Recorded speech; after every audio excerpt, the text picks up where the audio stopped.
In the last class, we discussed, if you remember, the structure of the conformal algebra.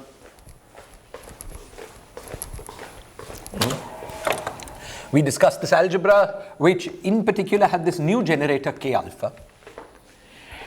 K alpha, P had dimension 1, K alpha had dimension -1. P and K were both vectors under SOD. And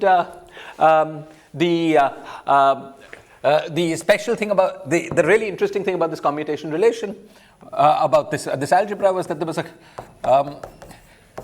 a commutation relation which took the schematic form. I can't remember the numbers, we had them all last time. Delta mu alpha times D plus M mu alpha, number and some number.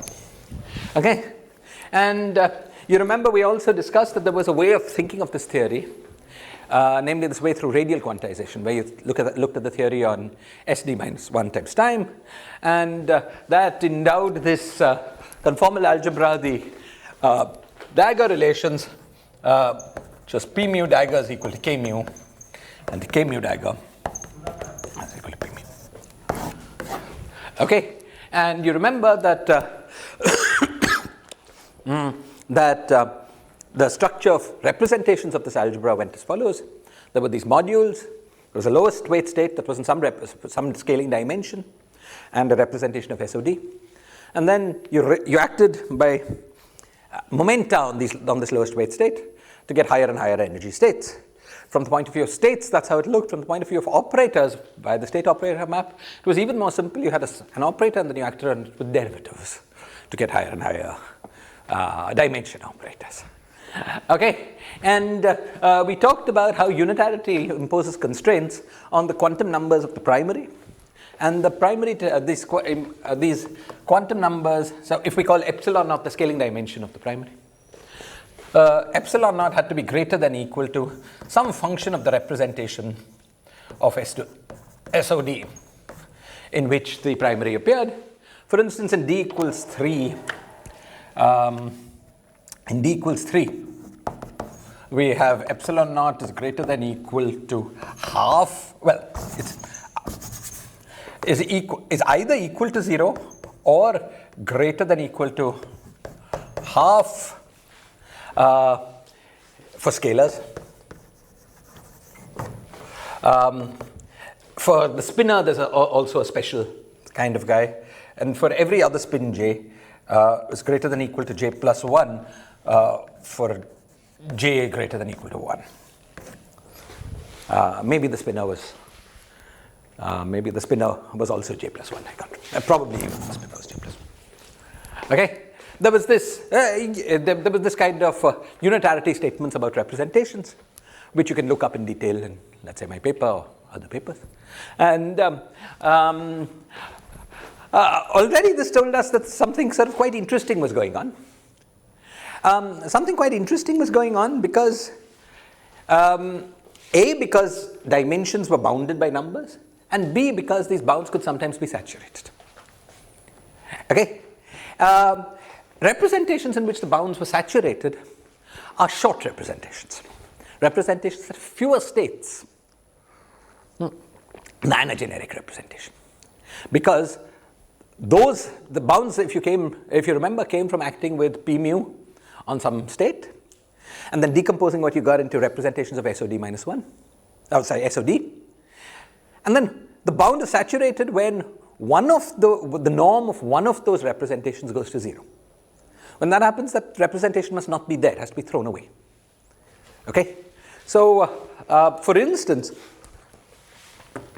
in the case of a scalar field, in the case of a scalar operator, actually this bound at level half, the bound for half occurs at level 2. Not when you act 2 momenta, not 1 momenta. And the null state, the state that has to be 0, is p squared on phi. This turns out to be true.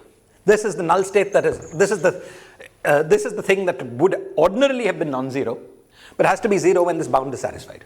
So p squared on phi is equal to 0 when 2a implies epsilon naught is equal to half. Okay? Now, what is this p squared on phi equals 0? This all of you knew. P is just del, so this is del squared phi is equal to 0.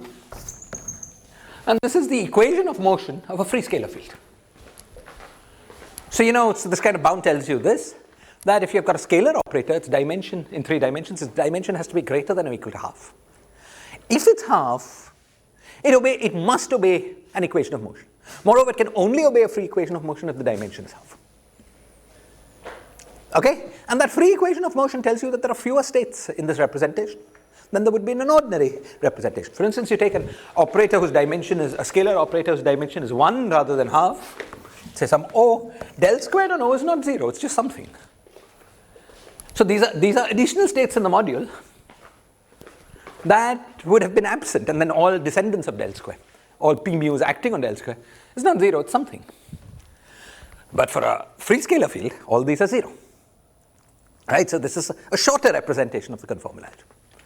What consequences this shortening will sometimes have, we will discuss. Okay, but for now, just note it. Okay, and there are other such kind of bounds. For instance, I told you that there was this bound here in 3 dimensions for with J. By the way, these bounds are known in every dimension. I'm quoting 3 dimension because it's easiest. Because SOD there is SO3, and representations of SO3 are labeled by 1 integer. Okay, but you will find them listed in every dimension. Okay, so let's take this greater than or equal to j plus 1. Let's take the case j equals 1. J equals 1 is a current. I mean, it's a guy with 1 index. Operator has 1 index. Okay. And this bound tells you that the dimension of this operator has to be greater than or equal to 2. Now, why is 2 special for a spin 1 operator?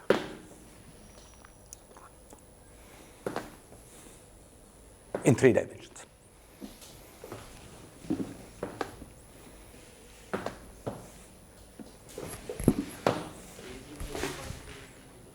More or less,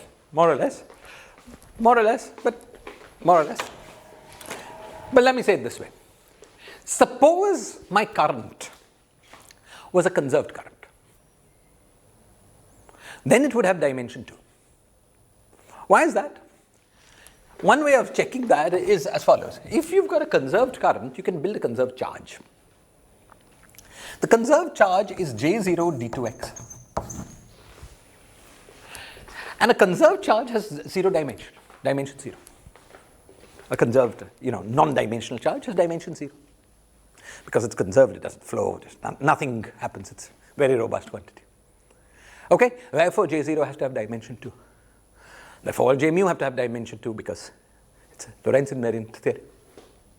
Okay, so when you have a current that's conserved, it has dimension 2. Okay, now if it's conserved, then it obeys an equation of motion, del mu j mu is equal to 0, and indeed, when you study the representation theory, you find that the null state at dimension 2 is precisely p mu j mu. P mu, operator mu, this. I'm calling the operator j. P mu j mu is equal to 0.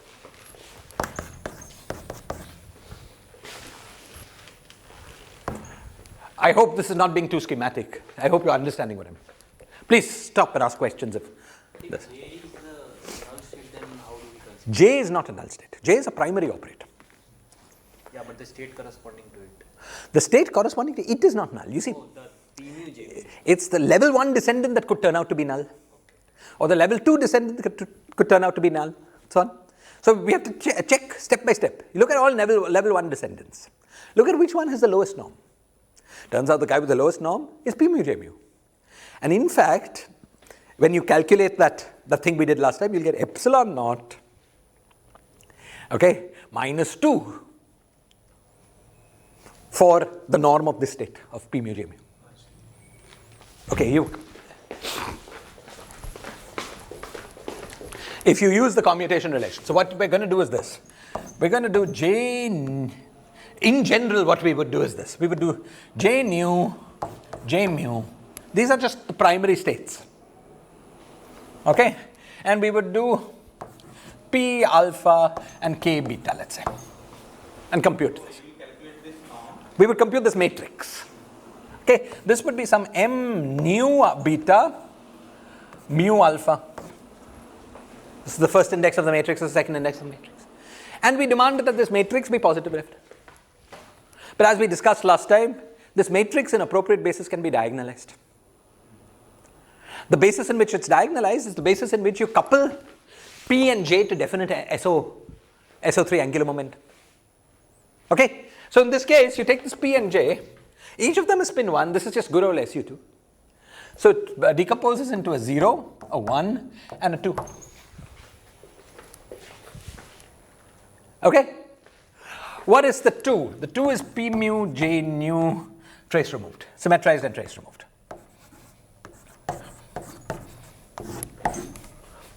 Okay? When you compute the norm of this, you get something. Okay? It doesn't give you the most stringent condition. Okay. Then there's the 1, which was basically epsilon mu nu rho, this. Epsilon mu nu rho P nu J rho. Once again, you compute the norm of this. It's a diagonal matrix, this norm matrix here. This matrix here, is, when you work in this basis, becomes diagonal. And it has entries corresponding to these various representations. It's identity times number, identity times number, and identity times number. Okay? When you do the guy that spins 0, of course, is P mu J mu. Okay, so this was spin 2. This was the spin 2 block, this was the spin 1 block, and this is the spin 0 block. Okay? When I could give you, if you want, the exact numbers, but when you do this calculation, this part will turn out to be proportional to epsilon naught minus 2. Where epsilon naught was the dimension of the current. So similarly, you will say that instead of J mu, if you have phi, it will be epsilon naught minus half. Yeah, that epsilon naught minus half appears at level 2 for the scalar. It was a little more complicated. I mean, the calculation would be same, like phi, k beta, p alpha, phi. No, it's level 2. So it comes when you take phi, p alpha, p beta, k mu, k nu, phi. Okay, so p square. That's why you get p square. Okay, but similar conceptually, but different in detail. Okay?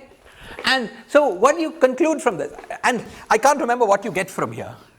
Okay, but let's suppose you get epsilon naught minus 1, for instance, and epsilon naught here. These are schematic, not correct. These are, suppose. They're not exactly correct.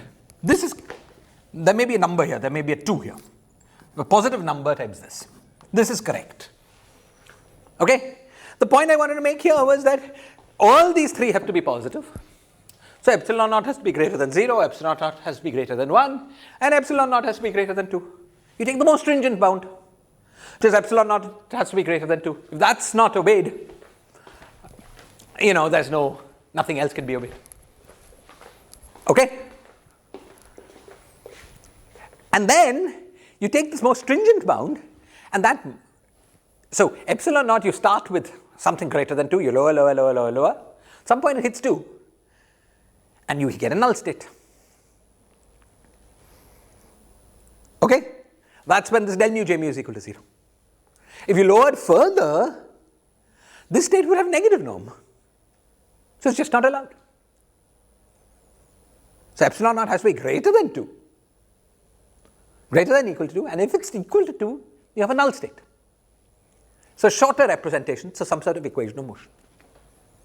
And the others cannot be known because they're larger. Okay, that's the way the calculation works here. We will see, it's a little more interesting with supersymmetry, in supersymmetry. In the supersymmetric theory. We'll see how that works. So you are saying shorter representation because we have this constraint. Because we have this constraint. It has fewer states in the module than the representation at epsilon naught equals 2.0001 has. So 4 J's are not independent. The 4 j's are not 3 j's in this case are not independent. Yeah, or if you just count the states in the module. You just count how many states we have at each level. There are fewer states. Right? Okay. In fact, if you like, let's do that counting just to understand how it goes.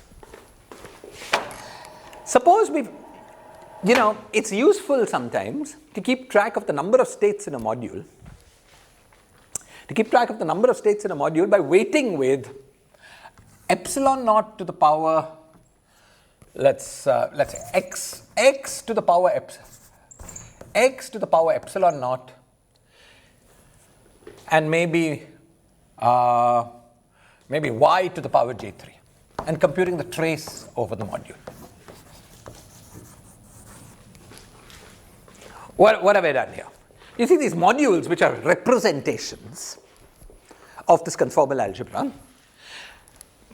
If you take, the crudest thing one does when studying a finite group is to take this module, to take the representation, count how many elements it has. Now, that's a crude way of specifying representations for a finite group. For SU2, it's sufficient. Okay? But the point here is the following. The modules here have infinite number of vectors. So you cannot count the dimension of this representation, because there's no end to acting on this module with P. Right? You can keep acting with P. Just keep going. So how do you characterize this module?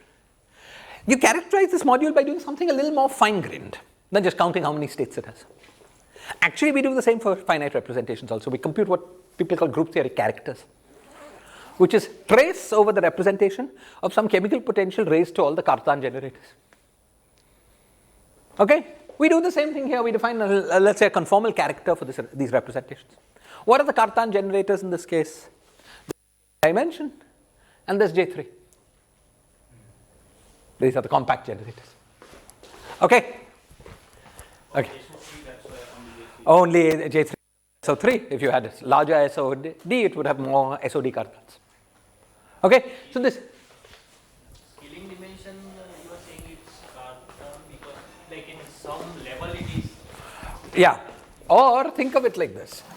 The whole group was SO2, 3. This was 2, 3, 2, 3. Look at the Cartans of the full group. One of them is this guy.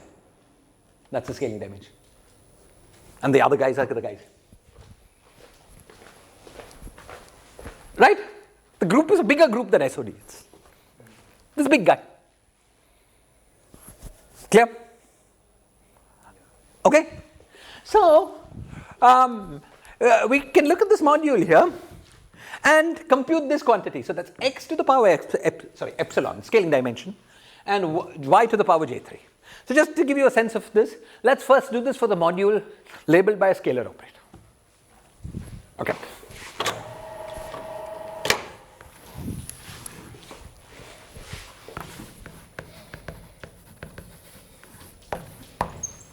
Okay. Let's suppose epsilon is greater than half. In this case, I've told you it has no null states. Okay? Since it has no null states, what does it mean? It means every way you can act with momenta on this state give you a distinct operator. So we just have to count the various different ways of dressing the state with momenta. Okay? So suppose epsilon equals epsilon naught is greater than half. Now I'm going to write down the answer and you tell me if it makes sense to you. There's x to the power epsilon naught. That's the contribution of the primary. And then there's 1 minus x times y to 1 minus x to 1 minus x by y.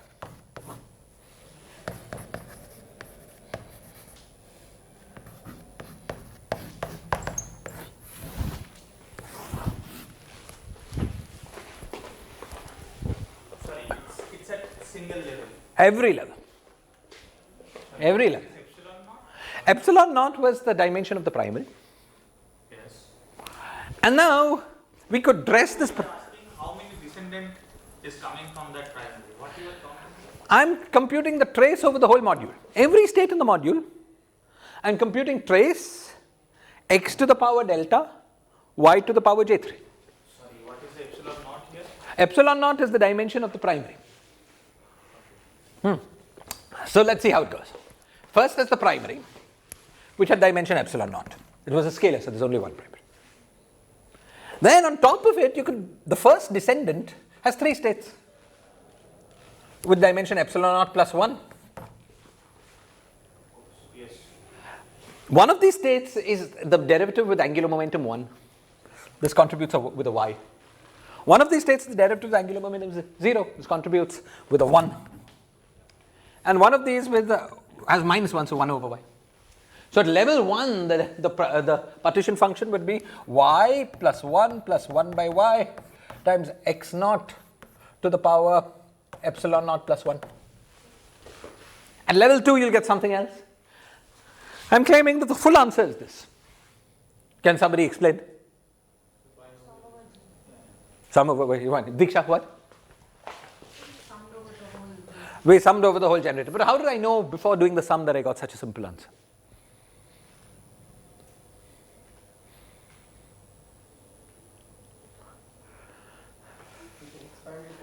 I can expand it, right? But can you see that this is the contribution of all derivatives of spin 1? When we expand this, as you guys are saying, this will be 1 plus xy square. This will be 1 plus x square, and 1 plus x by y plus x by y, the whole thing square, and so on. Now you see, the total number of derivatives of any sort is arbitrary. You could have 2 derivatives of spin 1, 1 derivative of spin 0, and 10 derivatives of spin minus 1. But all possibilities appear here. Another way of saying it is that this is the partition function of derivatives. Each derivative is acting like an independent particle, independent bosonic particle that can act as many times as you want. And so because they're independent, partition functions multiply. So you have a partition function for each derivative, just multiply it. That's what we had. And then there was the partition function of the primary, because all the derivatives act on the primary. So that's the full character of this module of the conformal algebra. So this is like action of P3, then P1 plus IP2 and P1 minus. Exactly. P3 is the spin 0, P1 plus I2, P2 is the spin 1, and P1 minus IP2 is the spin minus 1. Yes, exactly. Clear? Okay. Now, how does this go if our scalar doesn't have dimension greater than half but has dimension equal to half? Okay, so scalar epsilon naught is equal to half. Again, I'm going to write down the answer.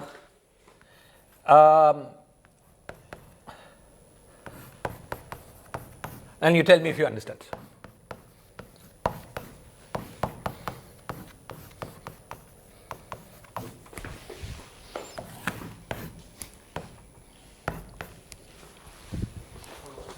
Scalar with dimension half.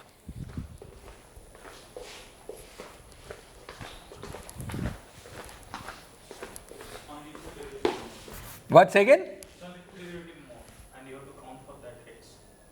2 derivative more. Okay, so this x to the half was x to the pi epsilon naught. The new feature is this 1 minus x square. So you have to subtract that part. Exactly.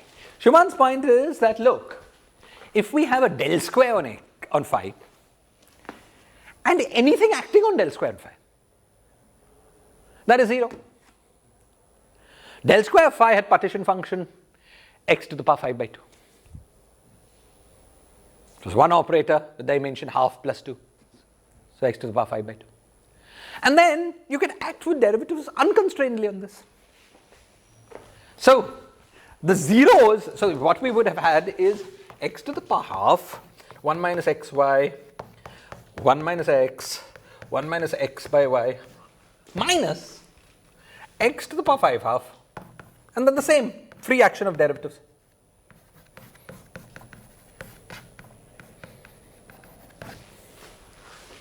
Which is this object.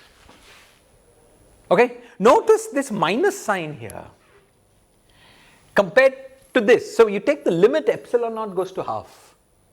The character of that limit is not equal to this, because this is 1 minus x squared. Okay, this is the shortening. This is the fact that this is a shorter representation than the generic representation. Okay, so the shortening condition really is, in this case, the statement that limit. And it doesn't depend on y because it was a scale. Del square was. Exactly, because it was a scale. It could have depended on. Could have depended on y. Could have depended on y. Right? Okay. So this was a limit character x y of epsilon. Epsilon goes to half is not equal to character of half x y. This is the shortening. In fact, the difference between these two is this x squared by this was this. X to the 5 half by this. Clear?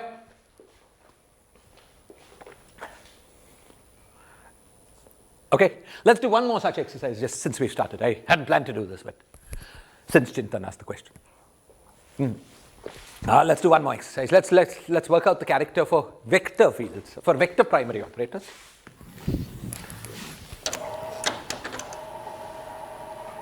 Let's work out the character of a vector primary operator with a dimension greater than 2 first.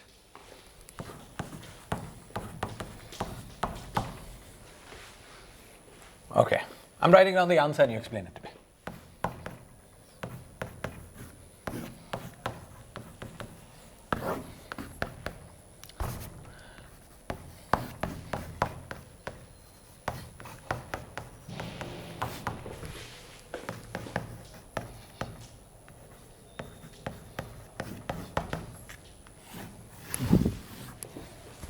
Explain.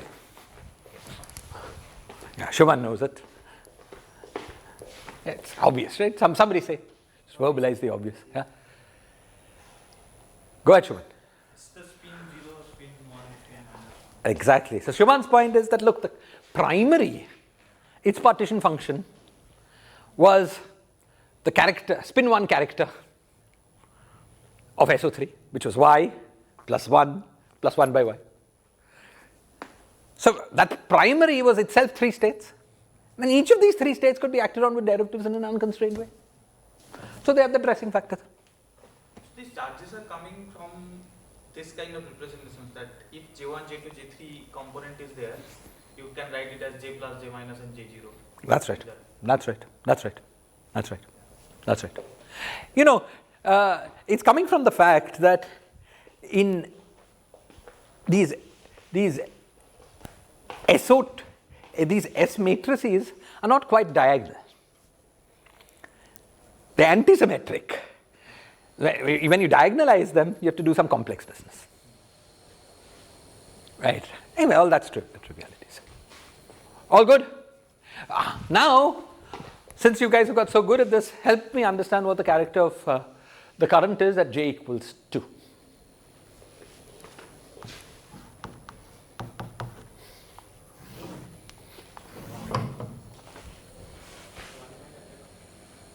Louder?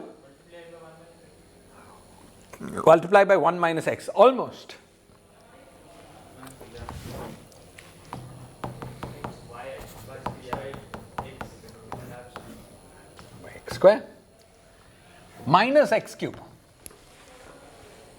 divided by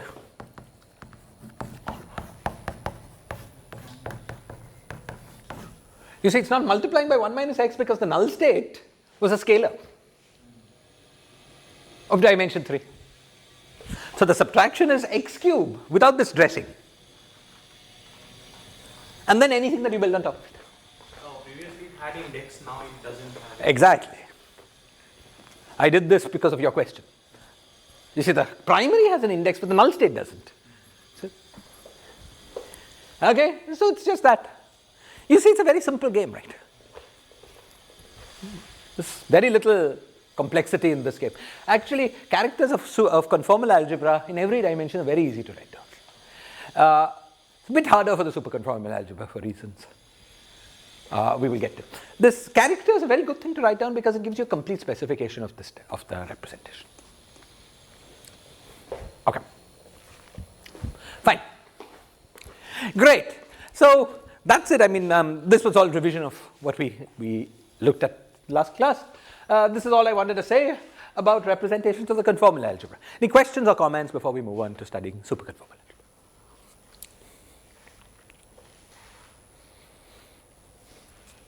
Is it basically SO4 kind of? What do you mean?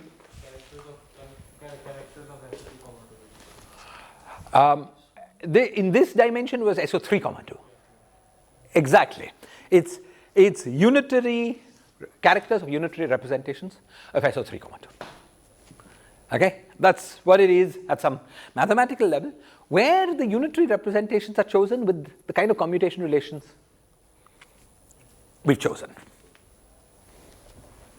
Right? Yeah, that's what it is. Maybe not related to this. Go on. So here you subtracting things because of the null states. Yes. You add sometime. So Ah. I mean, why can't you accommodate them in this counting? In this kind of in the setup, I think you're thinking about the statistic counting. Yeah. That's a bit different. That's a bit different. I would have to explain to everyone what that setup is. In this kind of thing, you never need to add. Okay? This is complete as far as this. Yeah. You know, in this way of thinking, the way you would need to add is if you were subtracting a null state which itself was short. And then you are overcome.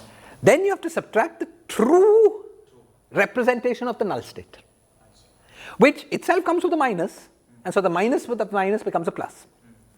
And this thing could go on and on. That new thing that you subtract could have a short. Okay? And this kind of thing happens in 2 dimensions.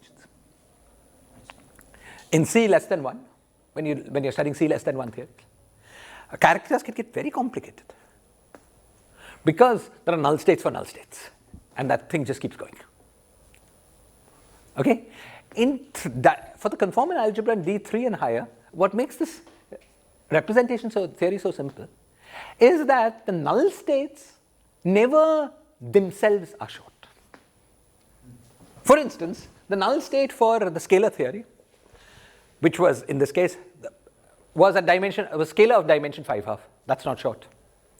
The null state for the vector was a scalar of dimension 3.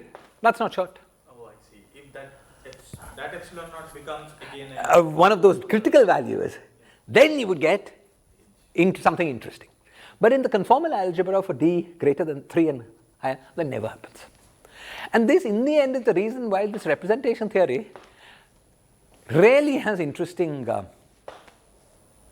consequences, unlike that for the superconformal algebra, which has many very interesting consequences. We will see there that much more interesting things happen. Gone.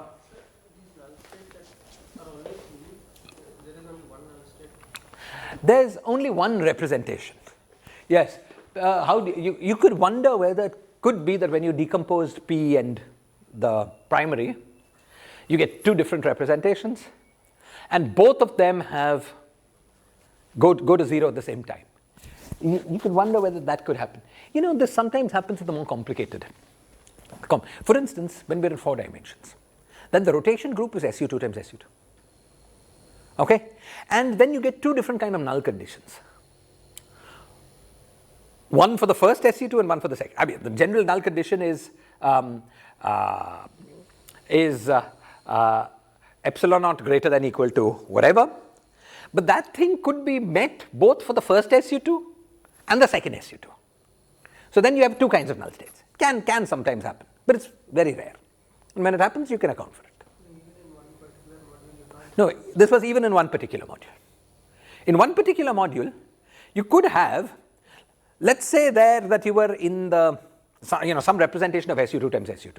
It could be that P's acting on the first, give you a null state for the first SU2 and of the second SU2. You see, because you have to, what the group theory you have to do there is spin half, coupling to J1 and J2. Because you have to do it separately for each of the SU2s. So half coupling to J1 and half coupling to J2. And it could happen that in those couplings, the shortest representations at both points are both met, both null. In fact, I think that does happen in some special cases. It could happen, and you have to deal with it. In 3 dimensions, I don't think it ever happens. Yes? What was the Suman's point? Like, if you do some descendants, then you again get some states which are not null? His question was, this kind of thing was always subtracting from the naive, right? Would you ever need to add? You've got a naive counting, just putting derivatives unconstrainedly. Do you ever need to add? And the only situation in which, in this story, that you need to do goes as follows. Suppose what you'd have to do is to subtract an equation of motion which itself has a null state.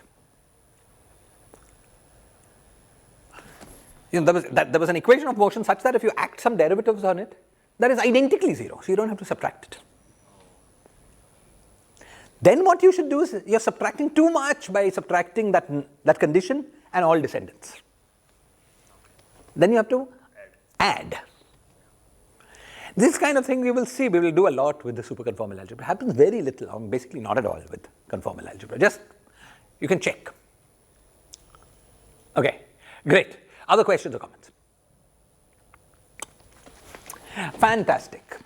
So, all this was very nice, and we've reviewed this, we've reviewed the structure of the conformal algebra, we've reviewed its representations, but some of you are thinking, maybe very nice, but why are we doing this?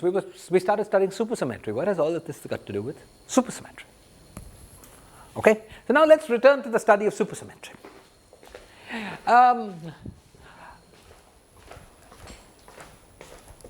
You see, why did we start studying the conformal algebra in the first place? We started studying it because we realized, or because we sort of held this belief that fixed points of the renormalization group, typically, maybe with some caveats always, enjoy invariance under the conformal algebra. Okay? But now, you could ask the following. Suppose you've got a supersymmetric theory, and it's at a fixed point of the renormalization group. Remember, fixed points of the renormalization group are very special. Okay, they defined theories in the UV. They also defined universal behaviors in the IR. But let's focus on the UV for a moment. They define field theories. All field theories in the deep UV go to fixed points. So these are very special things, these fixed points. Okay, since supersymmetric field theories hopefully exist, fixed points of supersymmetric theories also presumably exist. Because all field theories are defined by fixed points. Supersymmetric theories as well. Okay? So, it's more than an academic question. Somehow, in order to make sense of what a supersymmetric theory is, you need to be able to understand fixed points which are supersymmetric. But now, I have told you 2 different things. In the first part, the last 3 or 4 lectures, I told you we had a long discussion on the algebra. That any SUSY theory obeys. This was the algebra from Strathd's paper. We did in every dimension. Okay, in every dimension, we saw that things were different in different dimensions depending on properties of spinors. There were central charges, all that good stuff. Okay, great. So we have this long discussion. Now, we've also had this discussion that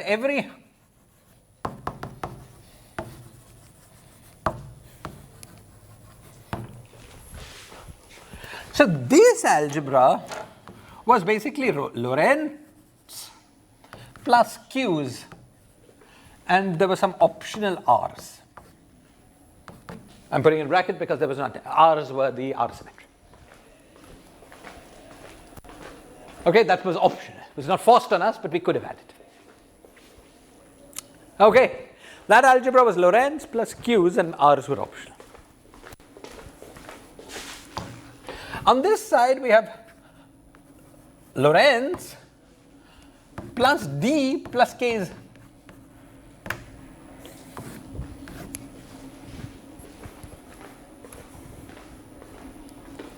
Okay? So now what about when we have a fixed point that is supersymmetric? It's got to have all of the stuff on the left and all of the stuff on the right. Lorentz is common, that's good, but it's got to have the supersymmetries and it's got to have the stuff on the right. So can we make an algebra involving all of these elements? That's the question we pose ourselves. Okay.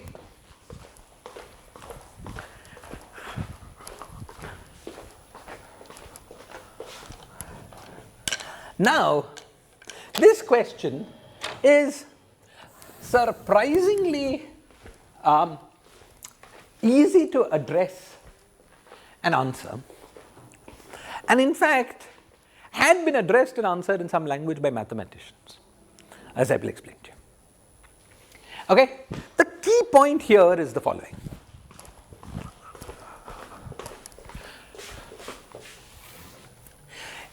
What we have here was we had this SO d minus 1 comma 1 and Q's were spinors.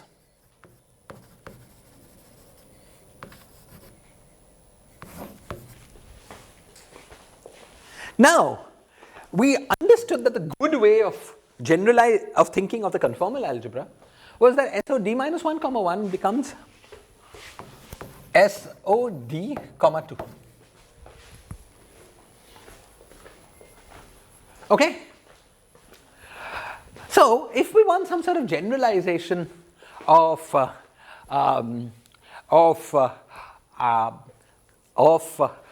this conformal algebra in a supersymmetric way, presumably what we want is some sort of generalization in which the odd charges transform in a spinorial representation of the SO d minus 1 comma 1 subgroup of SO d minus 2 comma 2. Clearly, because that's what we wanted on that side. SO d minus 1 comma 1 Remember, SO d comma 2. SO 2 comma 2 and then SO. Okay. Yes, SO d comma 2 had the Lorentz part and then those two other pieces, right? Do you remember the block structure of the SO d comma 2 algebra? Right? So under that subgroup, at least it should be a spinor. But it's got to be some representation of SO d comma 2, because it's got to represent the whole group, such that when you decompose it under SO d minus 1 comma 1, it has spinorial representations. Okay? Perhaps we could hope to start with look for things which have only spinorial representations. Certainly should have spinorial representations. Maybe only spinorial representations. Okay? Now there's one very clear candidate for a representation of SO d comma 2, which when decomposed into a representation of SO d minus 1 comma 1 that has a spinorial representation. Namely the spinors of SO d minus d comma 2. Right? We've seen this before, right? You take a spinor of, let's say a spinor of SO9 for instance, and breaks up into two spinors of SO7. Right, because dimension is 2, a factor of 2 more. It's just one of those constructions go around for the ride. So that the eigenvalues of that guy just labels which spinner. Okay? So it's a very natural thing to try to do, to look for Lie superalgebras. That's what mathematicians call them. Lie superalgebras that have an SO d minus 1 or d comma 2 factor, and under which the odd charges transform in spinorial representations.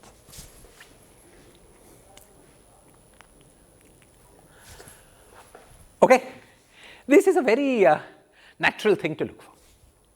Now, you might think that because we're doing this strange signature stuff, this SO d comma 2, mathematicians won't have studied this problem. But you know, representation theory can be made complex representation theory. When mathematicians study representations of the Lia algebra, they look at complex representations. So the signature often gets just washed away. Okay, so we can ask this question just with, you know, SO d plus 2. Do mathematicians know of any any Lie superalgebra with a factor which is SO d plus 2, where there is an SO d plus 2 factor, where all representations are spinorial? Now, you know, it turns out you're in luck. Turns out you're in luck because all compact Lie superalgebras have been classified by mathematicians, just like all compact Lie algebras have been classified. Okay? All compact Lie superalgebras have been classified. The simplest Lie superalgebras are very simple objects. Okay? I'm going to very roughly tell you what they are.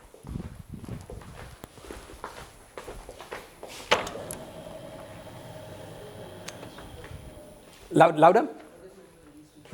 A Lie superalgebra. What is a Lie superalgebra? A Lie superalgebra is any quantity that obeys the Jacobi identities that we wrote down in the first class of this course.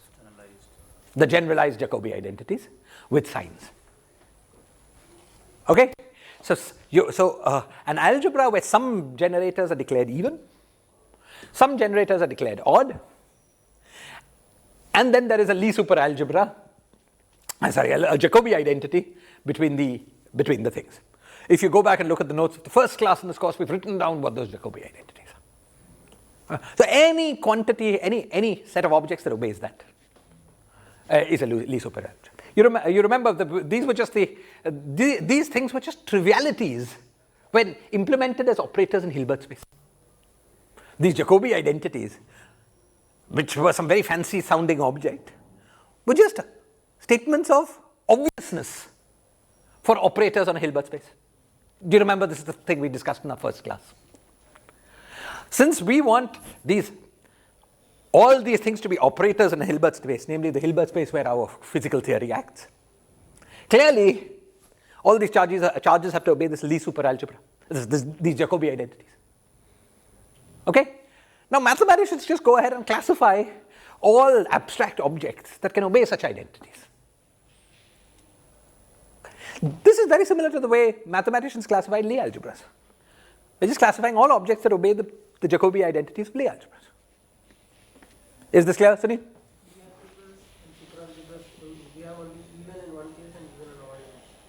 Yes, that's why they're Lie superalgebras.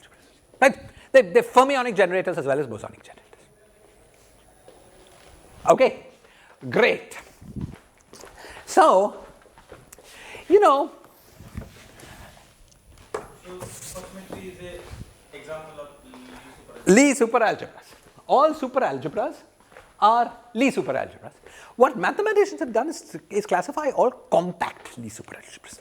When you say compact, algebra compact or the manifold compact? Algebra compact, manifold compact. What I mean is that the bosonic part of the algebra is a compact group. Compact group, okay. Okay? The group manifold is some compact space. Yeah. Okay.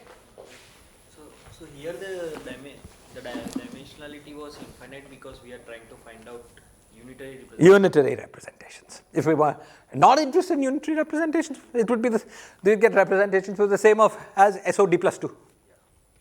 But of course, in physics, we're interested in unitary representations. Yeah, unitarity is a fundamental principle of physics. Yes? SOD, 1 group is not a compact group, right? SOD, 1 group is not a compact group. Yes.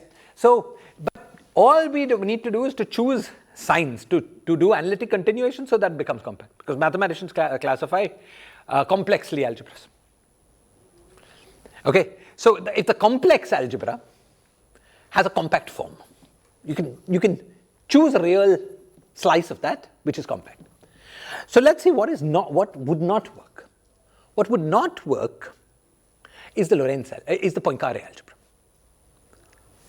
SOD minus 1, SOD comma 1 is fine, but the p mu's are not. Because p mu's generate real line, which is infinite no matter what you do. Okay, there's no way of putting an I to make that. That's why we have to combine it with k. That's right. Right. That's why the discussion that we had with strategy, that was a case-by-case kind of thing. We weren't able to appeal to mathematicians. Because mathematicians have not classified all Lie super algebras. They've only classified all compact guys. Okay? And those algebras, the supersymmetry algebras, are not compact. Because they have the translation part, which is not compact. But the remarkable thing is this. You take that non-compact algebra, and you add in some generators, the k mu's and the d's, and it becomes a compact algebra. Okay? So this the conformal algebra, I mean, once we choose the appropriate I extensions, the appropriate real forms, is a compact algebra. Even though Poincare was not. Okay? So in a way, from a mathematician's point of view, the superconformal algebra is a much more civilized object than a supersymmetry algebra. Okay, it doesn't have this p mu business. Oh, it does, but in a way that can be combined into a nice compact thing. Okay? So, from the mathematician's point of view, this is pretty cool. And they know everything they want to know about it. Okay? So, let me give you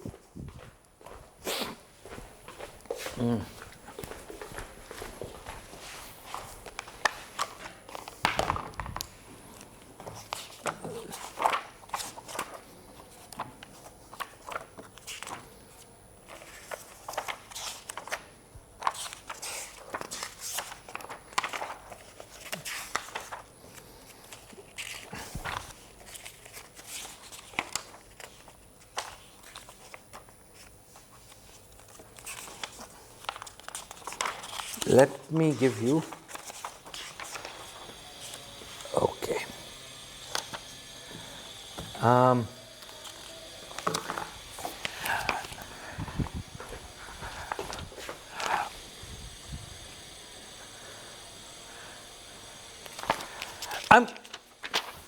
going to write down for you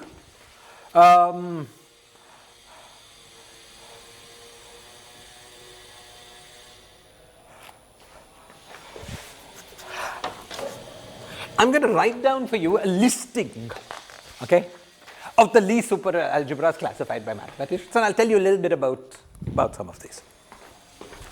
Okay, so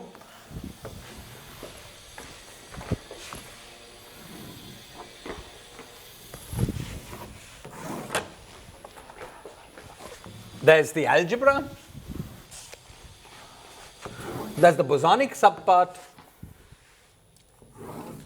and G0 rep on G1, or G1 rep of G1. So, the algebra has a bosonic part and a fermionic part, even part and odd part. Okay? The even part is some compact Lie algebra, or some real form of a compact Lie algebra. Yes? What? G1 is the fermionic part. G1 is the odd part. G is the total. Exactly. Okay? And so I'm going to give you the names of these algebras. What do you mean by G rep on G1? The G1 is in some representation of G. Oh, G0. Of G0. So here I'm telling you G, what rep of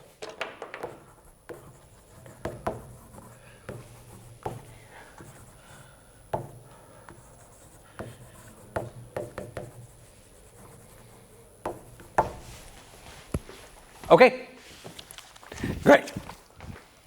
So I'm writing this very irritatedly. Okay, let me write down, and then we'll discuss what all these things mean.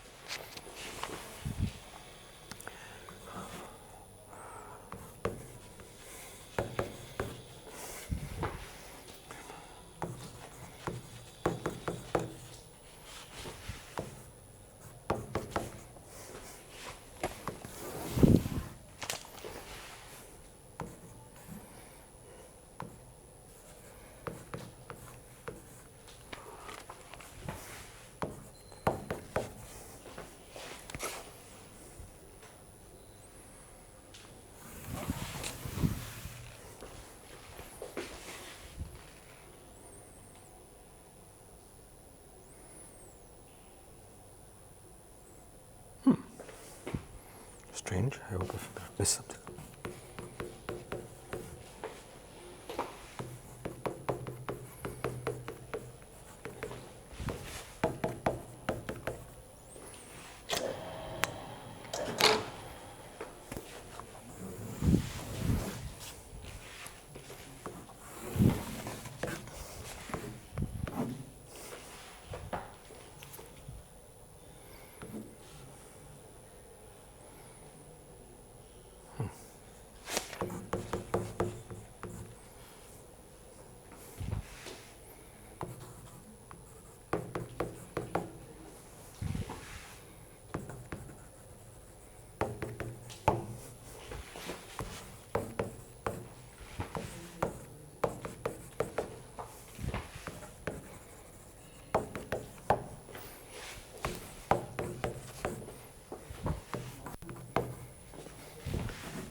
I think I've missed one. Where is the SUM?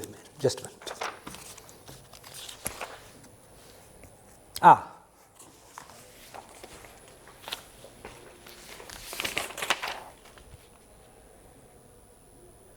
These are type 2, fine.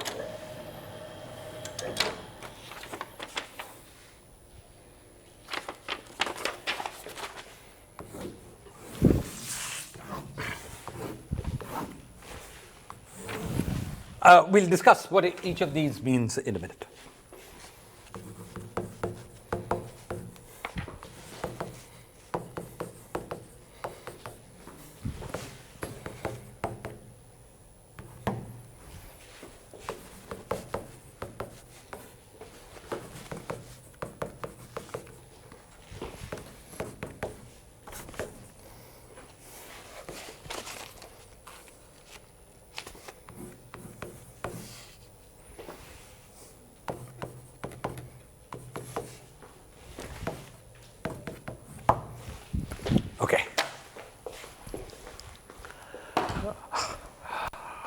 Okay, this is the full list of all Lie super algebras.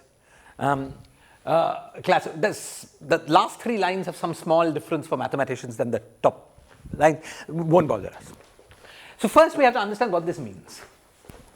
All right, these guys here are just names.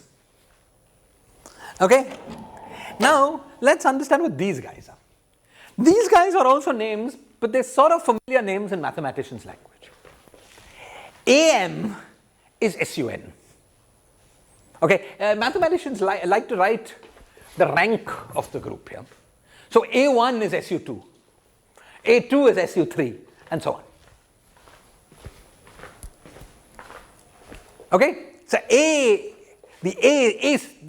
series, B series, C series, that's what mathematicians like, right? So the AMs are SUNs, and remember that what the M's are not the size of the matrix, but the rank. Okay? BMs are SOMs. Now it's B, one of B and D is odd and the other one's even. Yeah. Can anyone remember which? Probably not. I think B is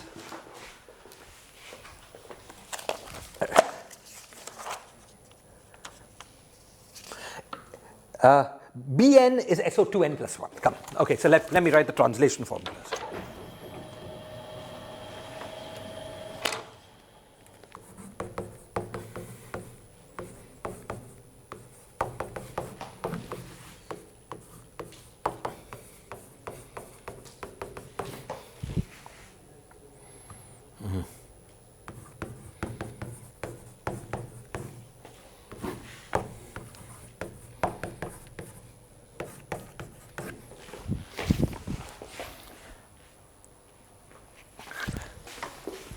Is this clear?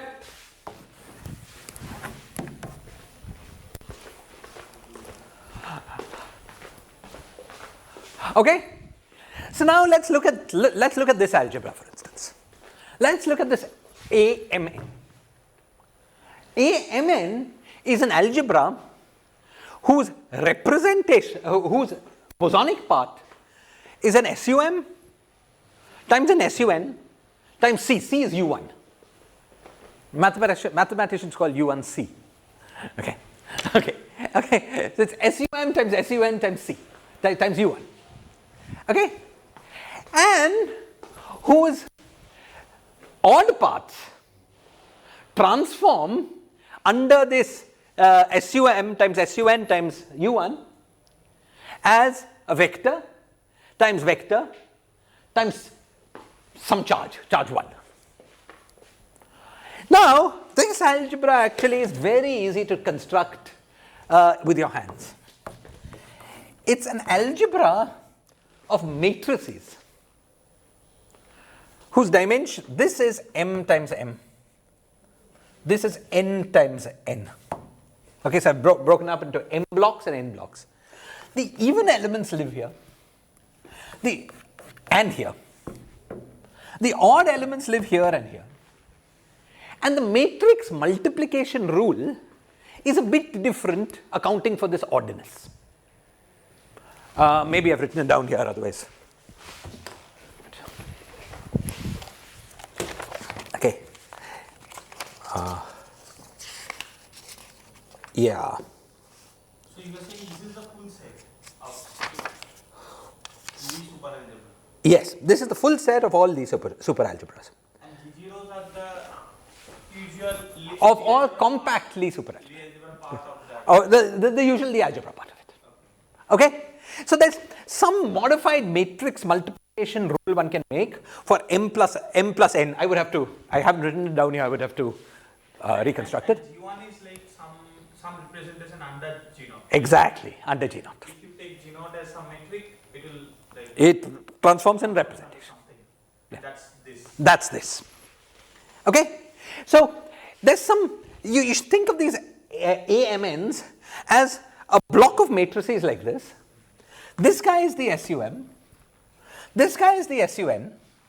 Then the off-diagonal guys are the odd guys. Because they are odd, they transform under vector under this and vector under this. Just like if you took SUM plus n and broke it up into an SUM and to SUN, the off-diagonal guys will transform under fundamental of both those other guys.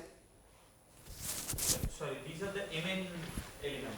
BMN, These here were this AM and this was this AN. Now this matrix was overall traceless, so it would otherwise have been UM times UN, but because it's overall traceless, there's only one U1, namely the relative one.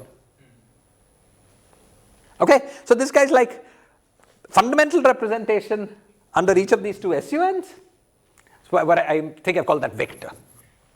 This is fundamental representation, n-dimensional, m-dimensional. Okay, that's why it's an MN block, because it's M under the SUM and N under the SUN. And then there's some charge under the U1. Okay, so this is how to think of this. Similarly, this AMM is sort of special. in the case that M and N happen to be equal, it's possible to decouple the overall U1. This is something that follows from detailed construction. Okay? So it's a slightly smaller algebra than just this because it doesn't have the C. Each of these two parts are traceless by themselves. Okay? But these two continue to transform like vector times vector. Okay.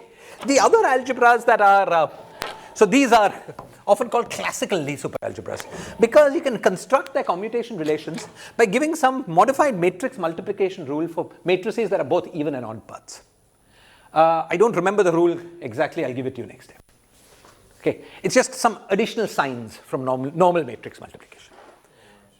Okay, and that obeys then the Jacobi identities of a Lie superalgebra. Okay, so What is the C? C is SPN. No, that is okay, but there is another C without. C, if I write a C without anything, it's U1. Mathematicians call U1, U1. U1C. We come to all of that just a minute. Okay. Then the other algebras that are sort of easy to understand are this guy and this guy. Okay? This guy and this guy are similar to this in spirit, except that the matrix here is a matrix like this. Once again, there's an M cross N, M and N cross N kind of division. Okay? Except that what lives here is an SOM. Oh, SO. Now, if I want to be, so let's take one example. Let's take the BMN. So here, what will live is an SO2M plus 1. And here, what will live is a SP in. Once again, the odd guys will be in vector times vector of this guy and this guy because they live here and here. Okay, so that's that BMN algebra. Sort of easy to understand. Once again, you can construct it by giving just some matrix multiplication rule. Yes? G0 or G? Which one? This one is G0. The matrix. This one, it's G, the whole G. This is G0, this is G0, these two are G1s. Right, just like here. This was the even part, this was the even part, these two were the odd parts. Okay, so we are trying to understand A, what G0 is, that's the BMN, that's these two. Yeah, but we need to look at the whole part transform like Right. These two, vector times vector, is the fact that this guy transforms like a vector under this and a vector under this. Okay. So if you have only one block as G0, if you keep G0 as only one or 2, then it doesn't have any. Bifundamental kind of structure. Right? But this is for these classical. Hang on for a minute. Okay? And similarly, this guy here, this guy with the D's, would be the same except SO2M plus 1 is replaced by SO2M. For mathematicians, SO2M plus 1 and SO2M are sort of different, right? I mean, largely speaking for us, they're not. But that's why they have different names for them. So that's one clarification. That when you say transforms under vector, you mean like we take this whole matrix and we do S, G, S inverse. Correct. Or even more simply, you take G0 commutated G1. You get some representation matrix times G1. What is that representation matrix? Okay. Great. Okay. These are what are called the classical Lie algebras. I think this is some sort of special case. It's also called a classical Lie algebra. Lie algebras. Just like when Lie superalgebras. Just like when classifying Lie algebras, there were the obvious Lie algebras, right? Everyone from, I don't know, from hundreds of years ago knew about SUN, SON, SPN, because you can construct them as matrix algebras.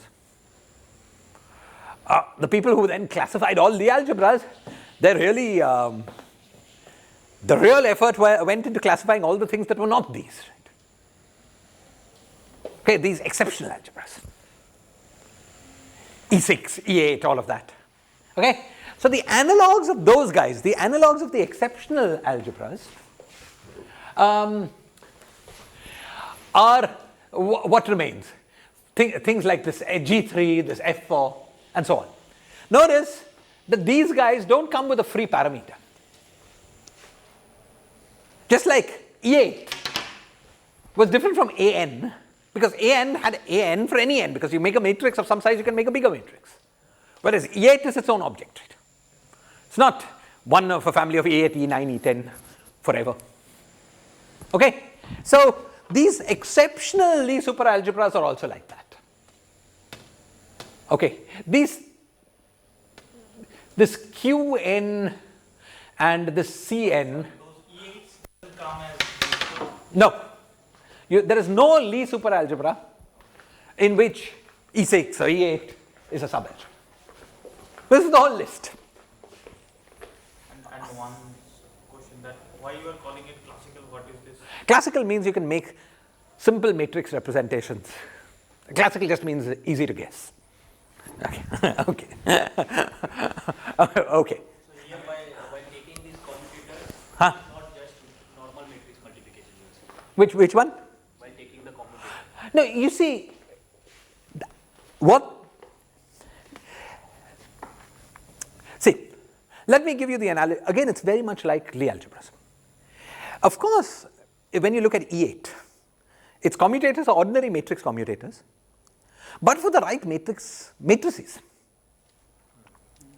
And it's very hard to guess what those matrices are if you don't know it, right?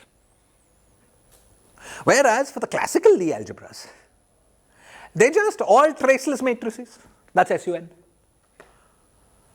Or all traceless antisymmetric, or all antisymmetric matrices. That's SON. Right? Some simple rule will give you a set of matrices, and that rule is preserved under commutation. That gives you the classical Lie algebra. And then there are these exceptional guys which are also, I mean, from the point of view of mathematician, no different from the classical Lie algebras. Ordinary multiplication. But to find the matrices that obey that rule, but they exist, but they say, you know, you needed Lie and whoever else, and Mr. Algebra, if there's such a person. Okay, whatever. To find these guys, right? This is all I mean. And maybe the mathematicians have a deeper meaning when they say classical. For me, this is all it means. It means easy to come up with a rule that will obey these. You are considering E6 as not classical for the Lie algebras, yes. These four are the classical ones, and then Yeah. Now, I have never personally myself looked hard at Qn, for instance. Maybe it would, there's a way of thinking of it as a classical algebra. Probably is. Usually the guys with a parameter. and for the Lie case, these four A, B, and C, and D are the classical. Are the classical ones. Now, this is what I call classical. I don't know if mathematicians say classical. Okay. I mean, this is what I call classical. Just the simple guys. Okay. I was asking at one point you said that there is some rule for Matrix multiplication. That matrix rule for matrix multiplication is once and for all. All of these will have implementations with such matrices. Yeah, so that's what I was asking. While calculating commutator, we do matrix multiplication. Yes. That will include that matrix. Matrix multiplication. No, okay. If you think of this whole group as coming from some matrix, yes, that will include that rule. Okay, but often we will specify the commutation rules separately for odd, even, and so on. And then it's just normal. It is just a process to generalize. To generalize. Yeah, exactly. Okay? Excellent. Now, why have I told you all of this in so much detail? You know, okay, there's some mathematics, sort of seems marginally relevant to what we're doing, but you know, so what? The reason I've told you all of this in great detail is that this list has a very important implication for us.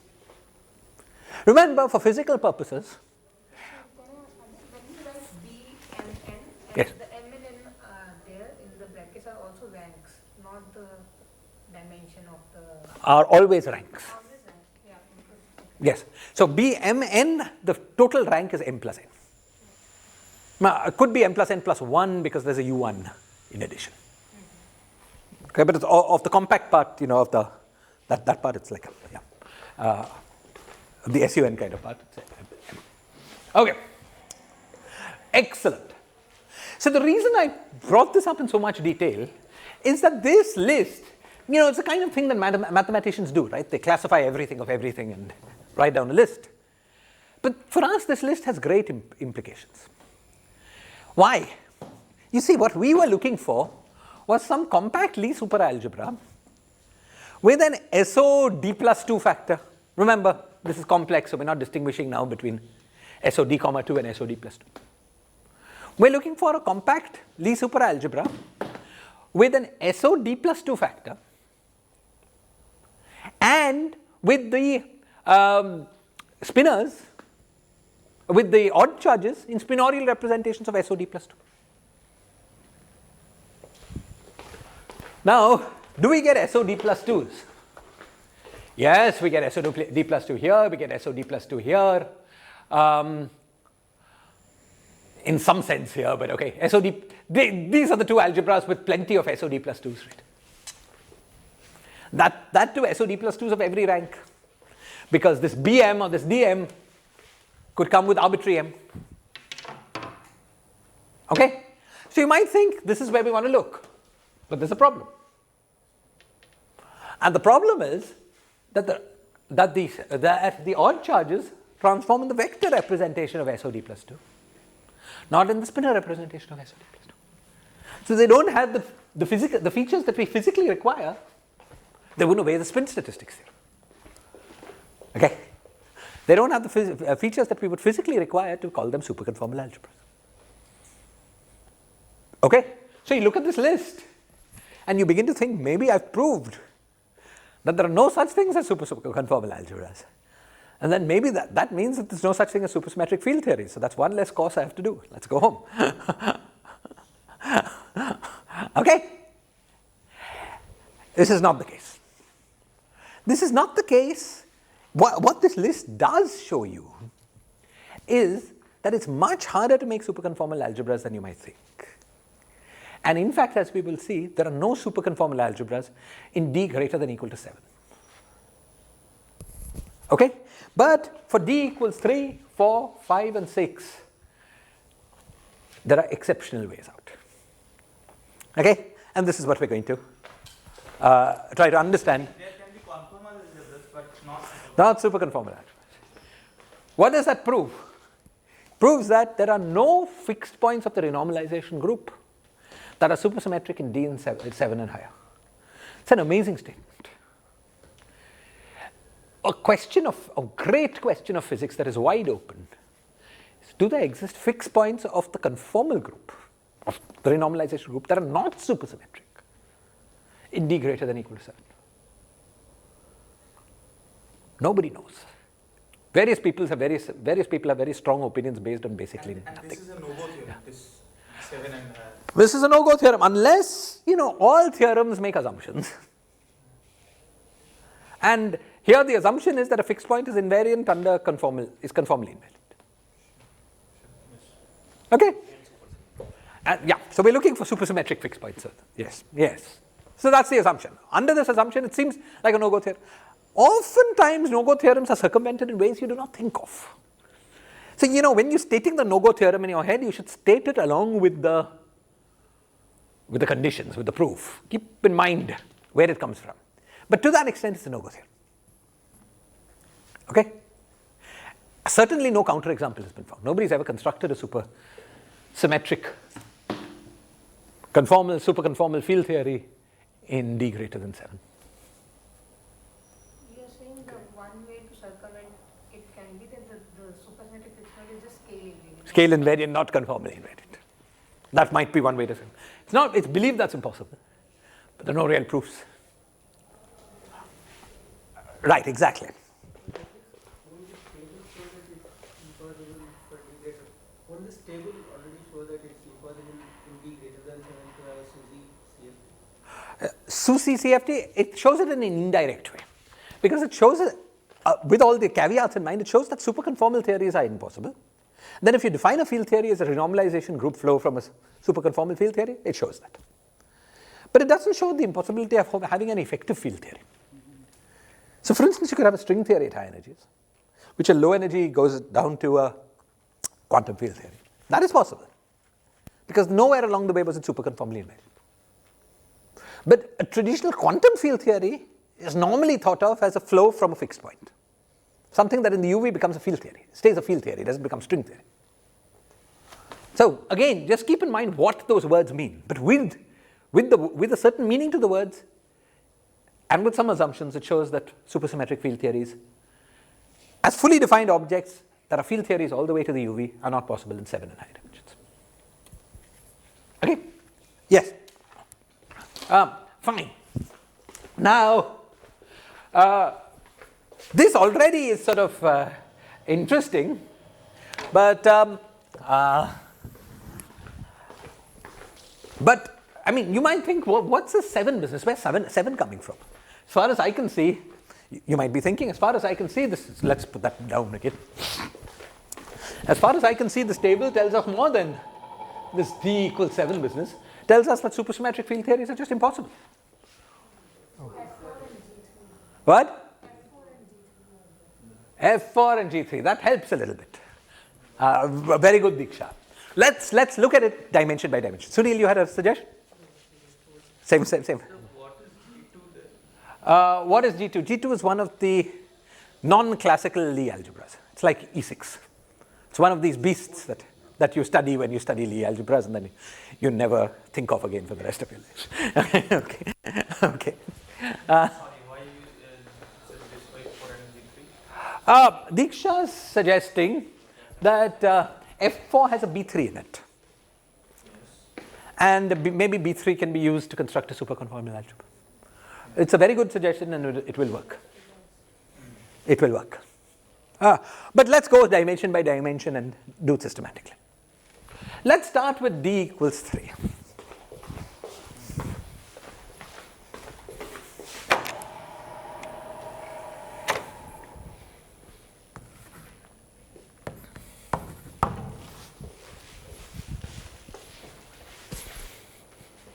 Okay.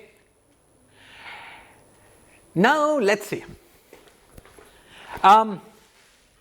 In D equals 3,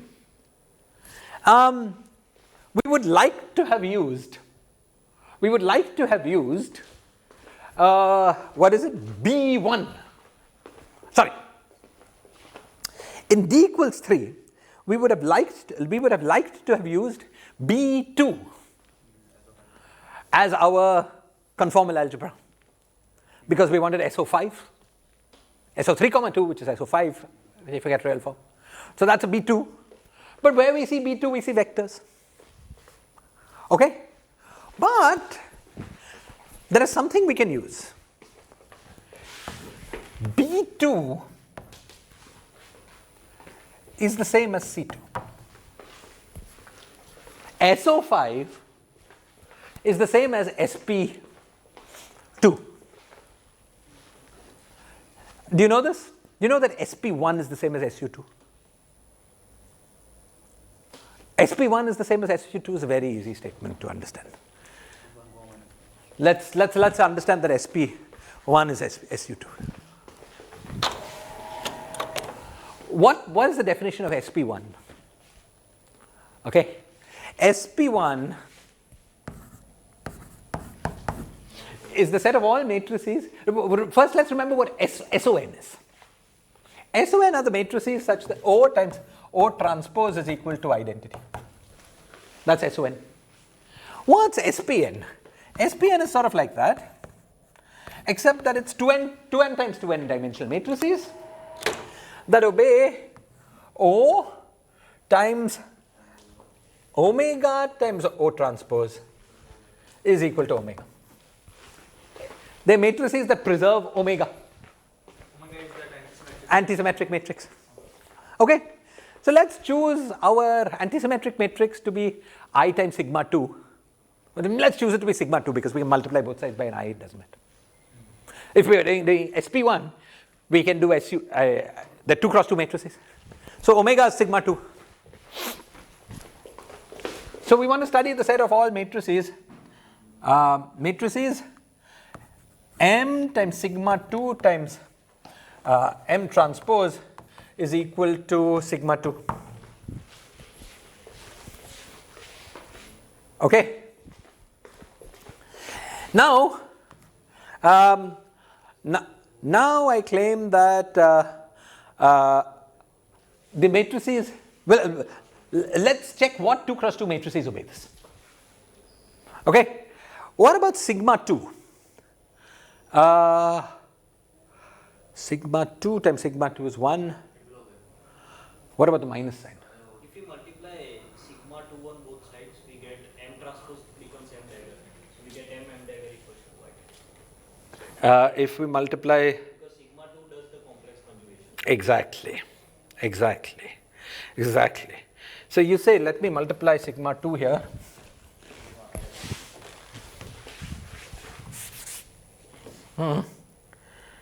Or you wanted me to multiply on the other side, sigma 2. And you say that this is complex conjugation. Very good, that's a great proof. Maybe I missed some sign somewhere. But it's M dagger is equal to identity, so, and therefore is SU2. Okay, I may have missed a sign somewhere. Okay, but exactly right. So SP1 was the same as SU2.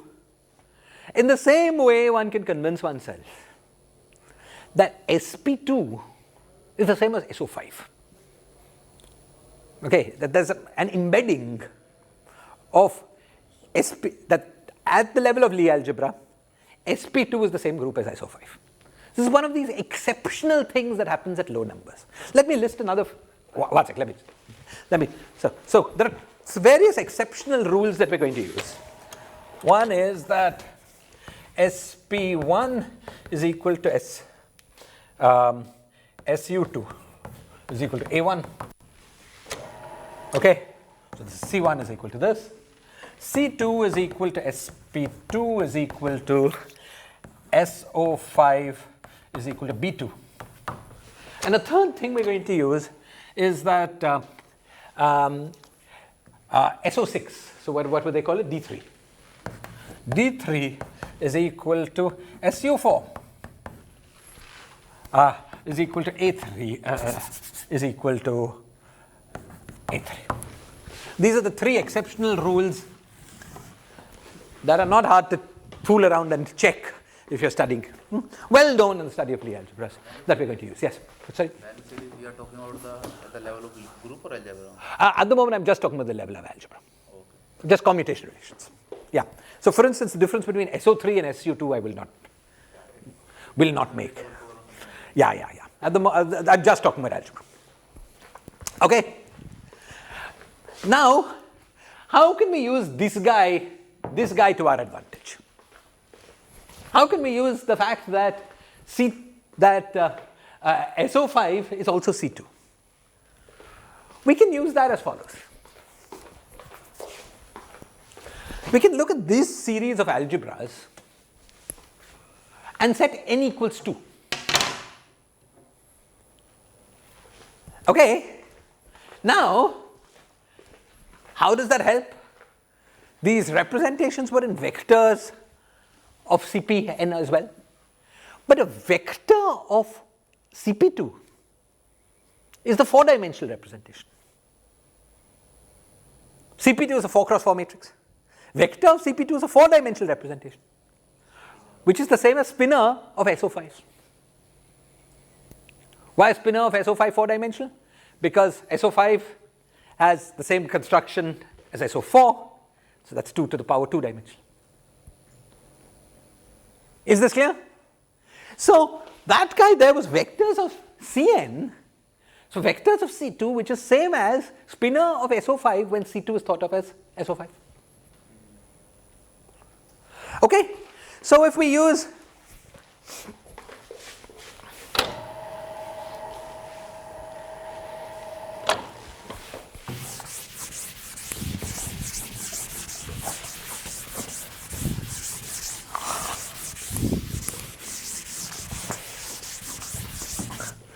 if we use the algebra BM2 or the algebra DM2,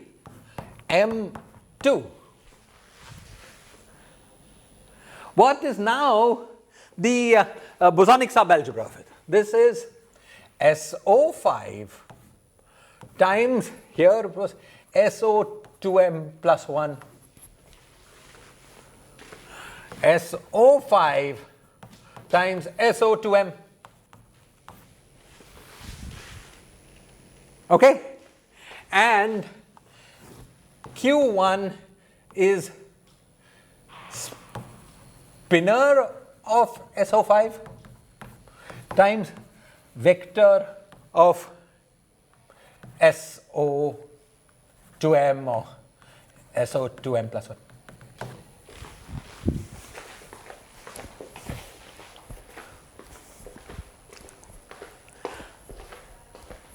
Now, what is all this?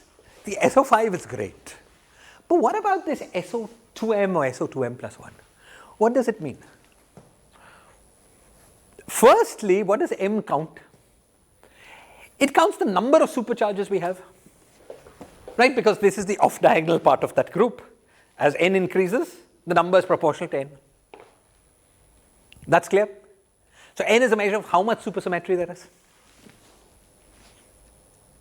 That's clear? M, excellent. R-symmetry. M was this, right?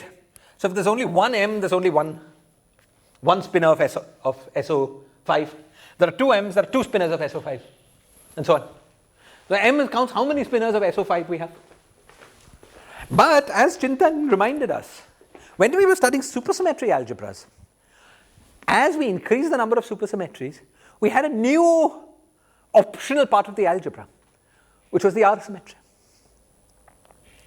In 3 dimensions, that R-symmetry was SON, was SOM, because 3 dimensions had real spinors. In 3 dimensions, spinors were real, and so the R-symmetry was SON. We're seeing the same SO here. But now this SO has become forced on us. There is no superconformal algebra in 3 dimensions without the SO. For supersymmetry, there was an option, right? You had an algebra with the SO and an algebra without the SO. And the option was present because in the commutation relations of the other elements, the SO guys never appear on the right-hand side. Here, as we will see, in the commutation relations of the other elements, the SO guys will appear on the right-hand side. Okay? So there's no superconformal algebra without the R-symmetry. It's beautiful that it's the same R-symmetry that we found when we were studying supersymmetry, and this will happen in every case. Okay? But the R-symmetry is not just now an option anymore, it's forced on us. Is this clear? Okay? So, fine. So this is our algebra. We will come back to looking at this algebra in a little bit. But for a moment, let's move on to the remaining dimensions. Okay. Now let's go to 4 dimensions. When we go to 4 dimensions, we want SO6, SO4, 2, but that's same. It's complex algebra as SO6. We would have liked to have used D3 there, but that's got vectors. But if we look at a list of exceptions, D3 is the same as SU4. Okay? So how about using this A group here? How about using A3, n? Now you might think, how does that help? Because under the A's, the supersymmetries were vectors. But remember, SO4 is SO6 is SU4.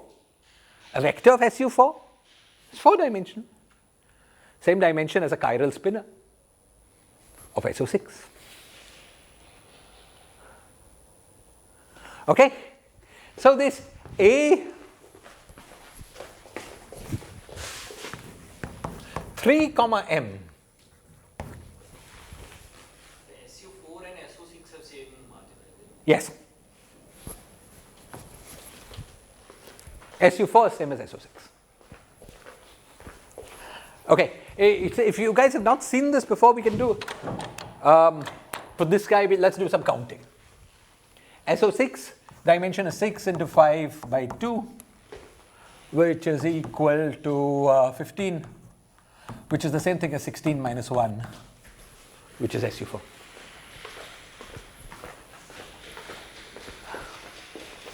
Okay.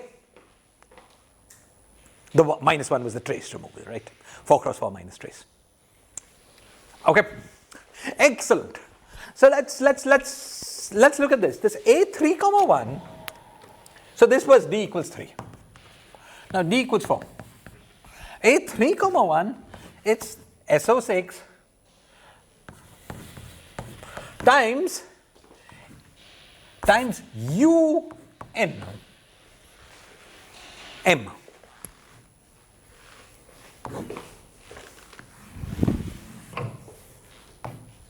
U n plus 1. Because that's what this A n plus C was a mathematician's way of saying UN. Okay? So SO6 times UN plus 1. And this SO6 plus times UN plus 1, the Q is in spinor of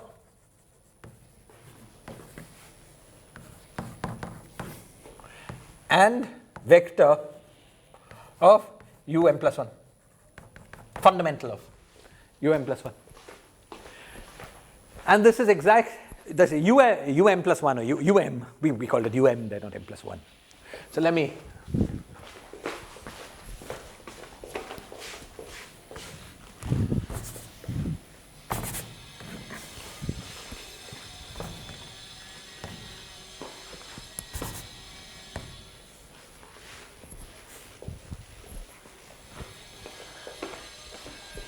so when I say M, or should I say plus 1? Plus 1. No, minus 1, minus 1. Yeah, when I say A3 comma 3, it means there's a U form, actually. 3 comma 2 means U3. Right? Okay. Now there's one special case here. The R symmetry here was the R symmetry was UM and D equals 4. You go back to your notes and check. It's complex spinors, therefore it was U. Okay? The R symmetry was UM in D equals 4. But something special, remember, happened when M was equal to 4. Because then we get this algebra in which the U1 charge is not there. So this was M not equal to 4. And the special case was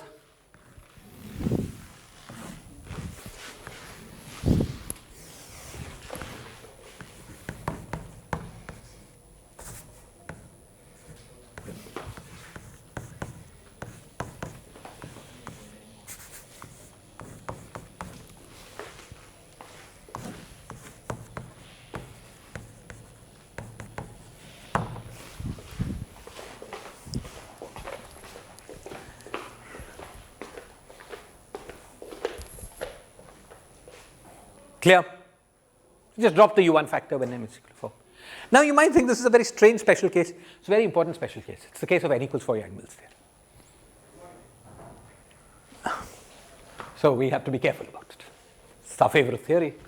We shouldn't miss something special happening. All good, Diksha? You're looking puzzled?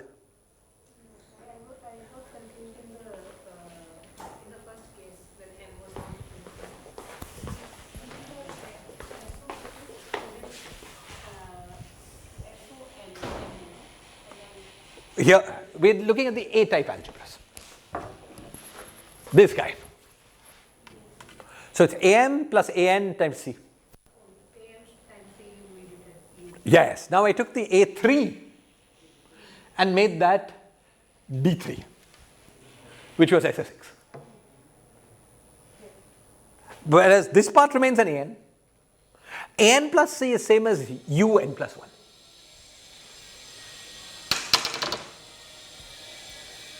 Okay, all good? We'll come back to this. We'll come back, even this class, to one round with these before we end. Why is it special? It's special because you see, A m comma n was different from A m comma m. Okay? In the case m equals 4, we hit A 3 comma 3. So there's one less thing here. You want to know why that happens? Yes. Why is a bit hard to answer. You see, the most general possible R symmetry was UN. A physical theory without superconformal invariance was free to implement none or any subgroup of that R symmetry. SUM is a fine subgroup of UN. Superconformal invariance forces a particular thing. Okay? For m equals 3, 3 comma 3 forces just the SU part. Actually, more honestly, what happens is that there is a free part that decouples with the rest. You know what happens in this case is that the U1 part becomes a central element. So then there's no reason to implement it. Okay, so U1 part commutes with all Everything. the generators. Yes. So we just throw it away. Yeah, that's really the way it works. Okay. All good? Let's move on to D equals 5. These algebras are like modulo whatever you get some central charge. You just remove that. Anything that is not forced on you by it, we remove. Something that commutes with everything else could be an internal symmetry. Of course, we could have internal symmetries. Okay, good. It could be a flavor symmetry. We're not forbidding that, right? Just something that has no non-trivial commutations with this part of it. That can always be.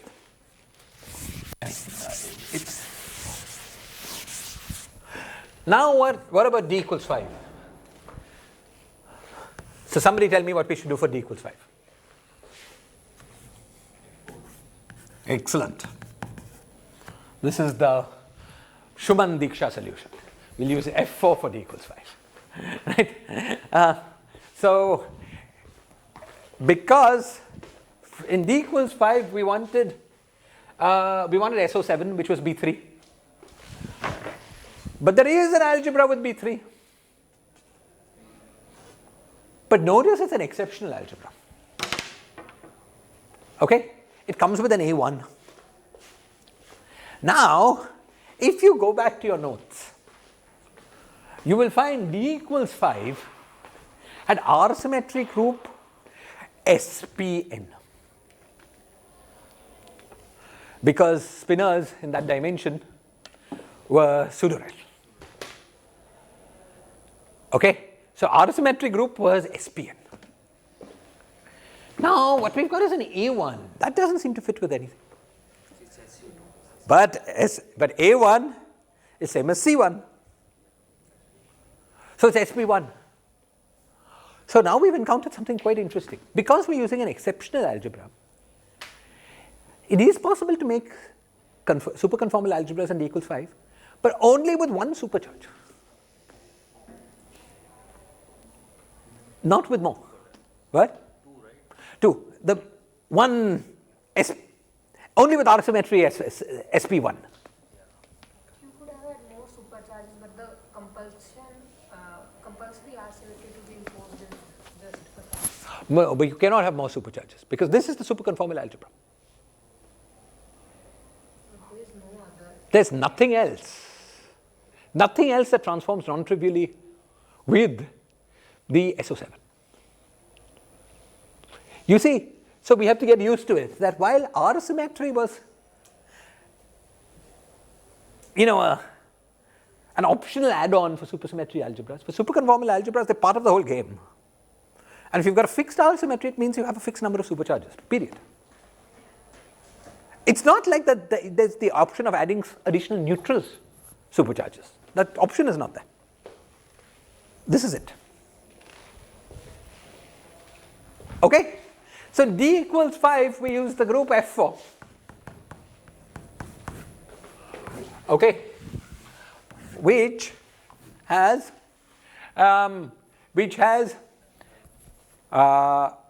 SO7 times SU2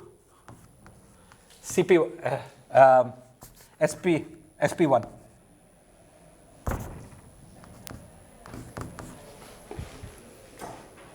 Okay, and we had things in the fundamental of SU2, which is same as fundamental of SP1.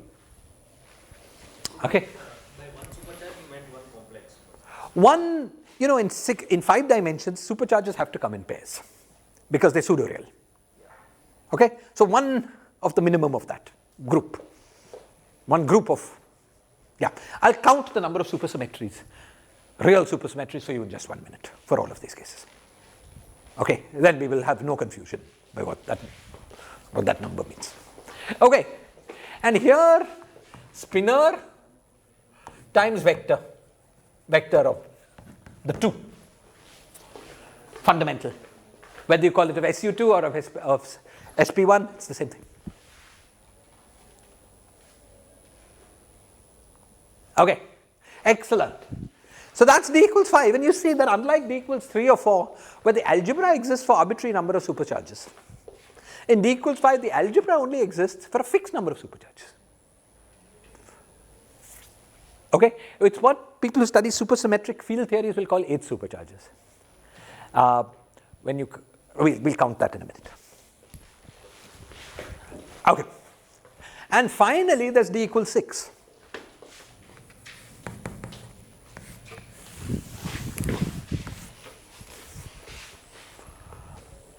Okay, finally there's D equals 6, and D equals 6. Now I need somebody's help here. What can we do in D equals 6? Looks like we're out of luck, right? Looks like we're out of luck because D equals 6 is SO8, which is B4, which is D4. D4 does not appear in our list of exceptions. D4 is not equal to anything else. It's just D4. Okay? And maybe we could look at the exceptional algebras here, but none of these exceptional algebras have a D4. So looks like at least we've proved that 6-dimensional superconformal field theories don't exist. At least we've proved that. Would be a disaster because the theory on the M5 brane exists, and sometimes it's thought of the mother of all quantum field theories. It's not true that it doesn't exist. How does it exist? Maybe some connection with G2. G2, no. Good try, no. Is it SO8 some subgroup of? SO8 something, yes, something about SO8, not subgroup. Yes, triality. Exactly. You see, now we use just the thing we would always want to use, namely DMN. We will use D for N. Here the subgroup is SO8 times SPN. Okay? SO8 times SPN. Okay? And now, but the problem seems to be like the supercharges are in vector of SO8. But there's no invariant distinction between vector of SO8 and chiral spinor, let's say, of SO8, because of triality. Okay? So we can do the automorphism to make the triality transform to change the vector to the chiral spinor. Okay? So after that, we've got spinor times vector of SPN. Now, if you go back to your notes and look at the R symmetry for 6 dimensions, you will find that the R symmetry was SPN1 times SPN2. Because in 6 dimension charge, there was chirality. But in each for each chirality, charges were pseudo-real. Complex conjugation didn't flip chirality like it does in 4 dimensions. It kept the chirality unchanged, but it was not possible to make genuinely, to solve that charge conjugation, the equation. So we had SPN1 times SPN2. We look here, we just see an SPN. This tells us that superconformal field theories can only have charges of one chirality. With supersymmetry, you could have some chiral supercharges and some anti-chiral supercharges. When you want to hike it up to a superconformal theory, it's only possible if all your supercharges have the same chirality in D equals 6. Okay? And then you get only the R symmetry of that theory, SPN N1 times SP0. Okay? Another significant restriction like we saw in D equals 5. Less significant than D equals 5, but quite big. It's cutting down a whole integer parameter set of things. It's amazing how much group theory is buying you. Isn't it amazing? I find it amazing. Okay. Okay, and that's it. If you now try to do, we've run out of tricks.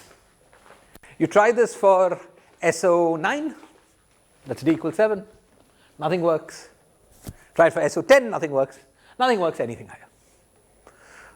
Our tricks helped us in 3, 4, 5, and 6. They fail in 7 and higher. Therefore, we conclude, modulo all our caution and assumptions and, realizing that in the past, no-go theorems usually turn out to be false. Realizing all of that, we carefully conclude that superconformal field theories do not exist in 7 dimensions and higher. And moreover, if they exist, those that exist in lower dimensions have to have already some properties that we've already outlined. For instance, there are no non-chiral superconformal field theories in 6 dimensions. There are no superconformal field theories with more than 8 supercharges. I'll explain that counting in a minute. In 5 dimensions, and so on. Okay, it's quite amazing. Now, of course, if this was just an exercise in symmetry, okay, so be it. What makes this really special is that there is a particular part of the symmetry algebra, namely conformal invariance, that is the same in our minds as being at the fixed point of a renormalization group. And being at the fixed point of a renormalization group is the same in our minds as being a well-defined quantum field theory all the way to the UV. So this is telling us about existence of genuine quantum field theories all the way to the UV. So much information from so little, it's amazing. Right, just from group theory. So this is the kind of thing that can't be easily circumvented. You can't add another field to your theory. You can't, use dimensional regularization instead of Pauli-Vilas. You can't do all of that. It's just a group theory. Right? Okay, excellent. Now, let's go back to this list.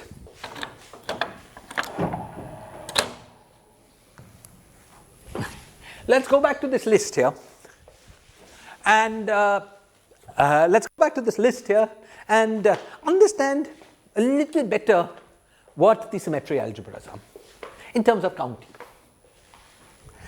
The first thing to recognize, is this, that in 4 dimensions,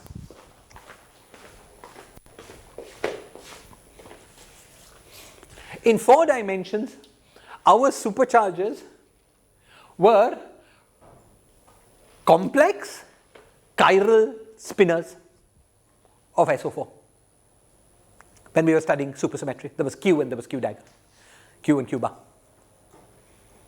Okay?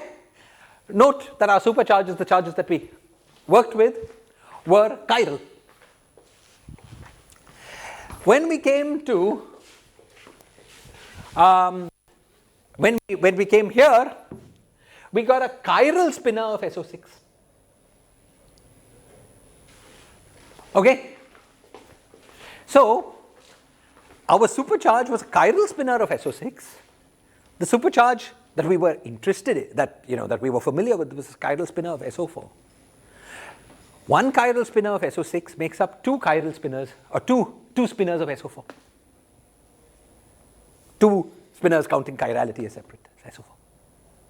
Okay? So you see here that there is a doubling. But the fact that we've got the superconformal algebra tells us that there is a doubling in the number of spinors.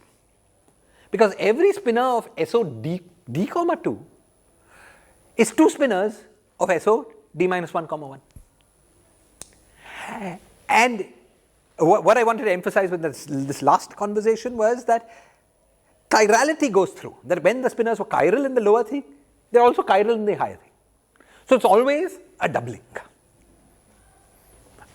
Okay, for instance, let's look at SO8, d equals 6. D equals 6, there also our basic spinors were chiral spinors of SO6, SO5, comma 1.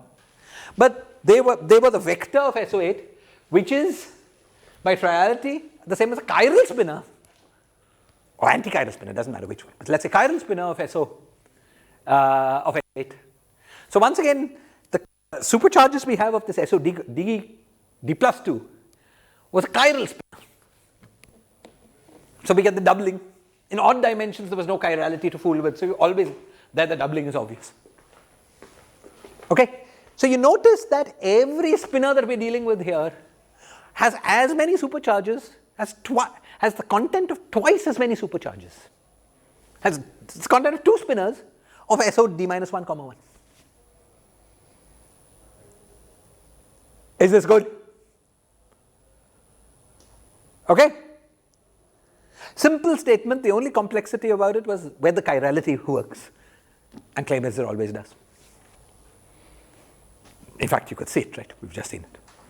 You are saying that in d equals to 6 we have SO8, so a chiral spinor of SO8 is like two, we can separate plus sign and minus sign, and those will be the two chiral spinors of SO6. Exactly. There are as many supercharges as two chiral spinors of SO6. Now, may break up into one chiral and one anti-chiral. In fact, that's what it will do. Yeah, but they have specific chirality. They're specific. Two supercharges of specific chirality. Right. And we can only add one in a theory, right? What? We can only have one chirality of SO8. And then that gives us what it gives us in SO6. What I wanted to emphasize is that the number of spinors has got doubled just because we're doing SO d plus 2 rather than SO d. Okay? This is the statement, and we will see it in detail in the next class, that just like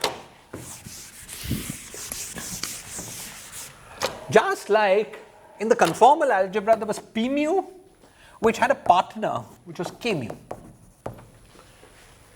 Dimension 1, dimension minus 1. The superconformal algebra had its P mu's, the guy that squared to P mu, which was Q. Q alpha was closely related to P mu because it's squared to P mu. There will be a guy that is closely related to K mu because it squares to K mu. Okay, this is going to be called S alpha. These are the super special, I don't know, it's hard to give this the name. Special superconformal transformations, something like that. S alphas. Okay, so just like there are new generators, there are new generators in the conformal algebra that you wouldn't have guessed if you just knew Lorentz algebra. The same way there are new supercharges in the superconformal algebra that you wouldn't have guessed if you just knew the supersymmetry algebra. And they are like close, they have the same relation to K mu that Q had to P mu. Okay? This is the doubling, that for every Q there is an S. Now you remember that the hermiticity that we found most useful to study in conformal algebras was one in which P mu dagger was K mu. But Q squared is P and S squared is K. So it will not surprise you that Q alpha dagger is S alpha. So these new supercharges are complex conjugates of each other under this under this radial quantization. Okay?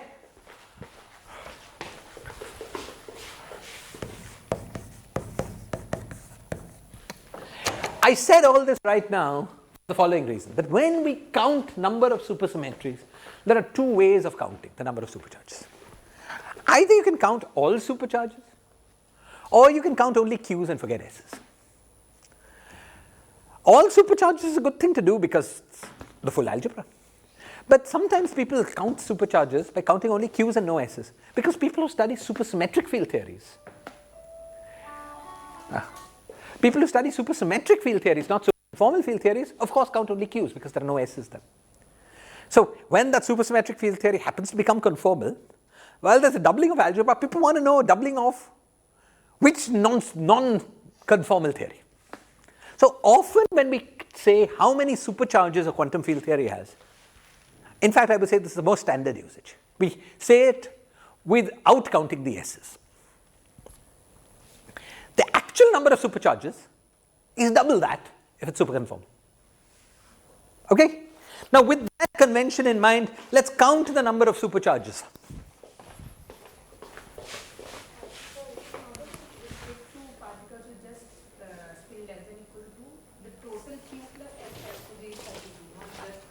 No, it's Q that has to be less than 32. For instance, in n equals 4 super Yang-Mills, total Q plus S is 32, but it still has spins less than or equal to 1. The reason for that is that when you try to make particle types, field type representations, there you're making representations just of the Q algebra. This Strathedy kind of thing was just about Q's and forgetting about S's. Creation and annihilation operators from using S also. We could have. That, the most interesting way of doing that is to do that on the sphere, and then we get all kinds of spins. But the reason that is not a problem is that is counting all operators. And operators can easily have spin greater than or equal to 2 without violating anything. You see,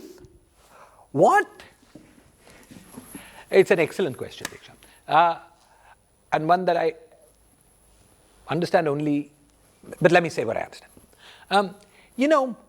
When we say we should not have particles with spin greater than or equal to 2, we're talking about free representations of the algebra. We're talking about just the field representation, the fields that we talk about. And the kind of analysis we did made very crucial use of the fact that the algebra was not compact. How did we do it? We fixed on a particular momentum.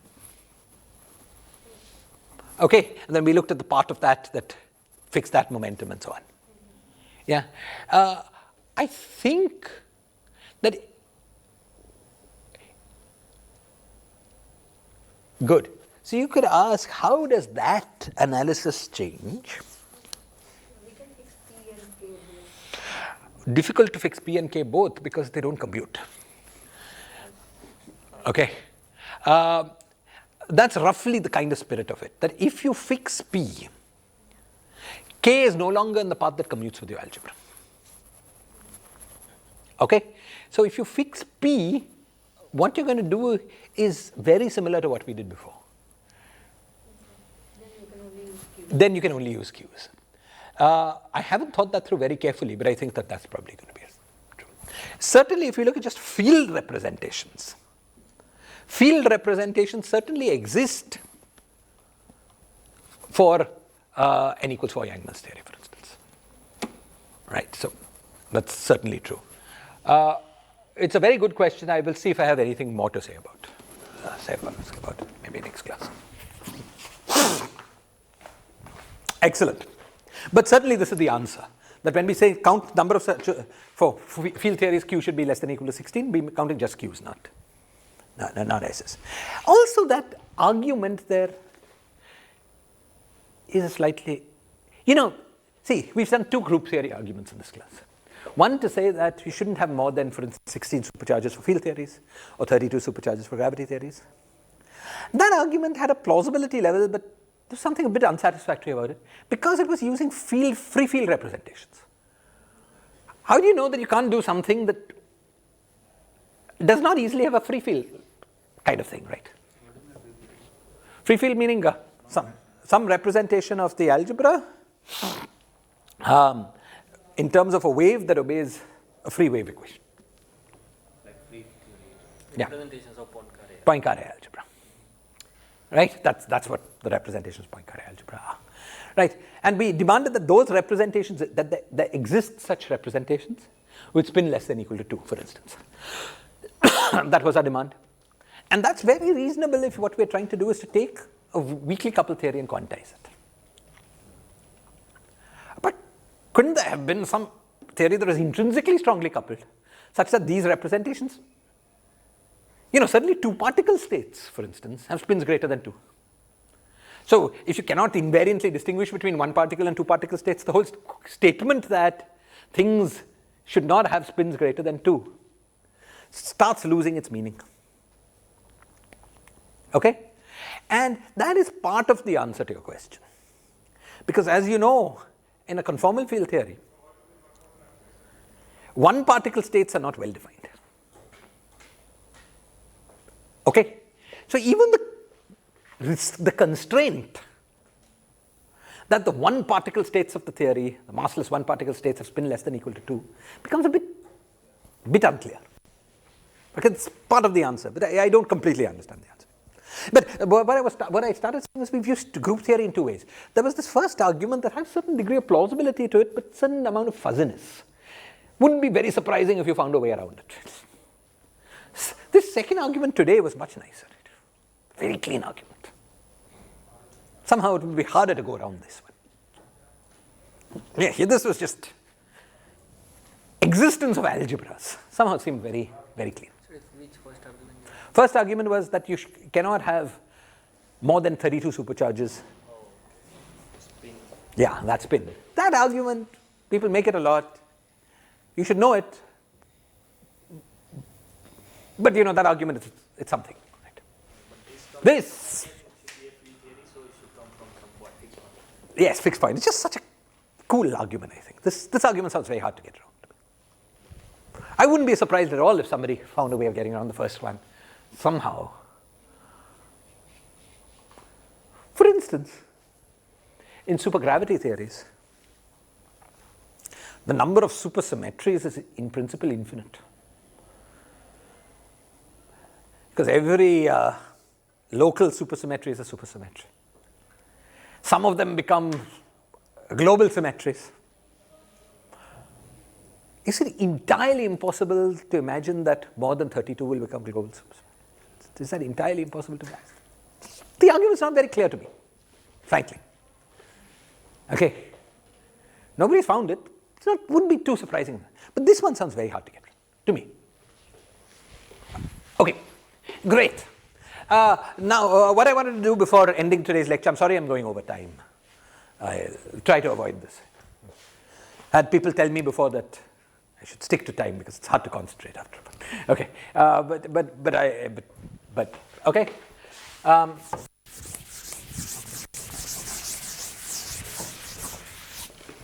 Yeah. Let's do this counting.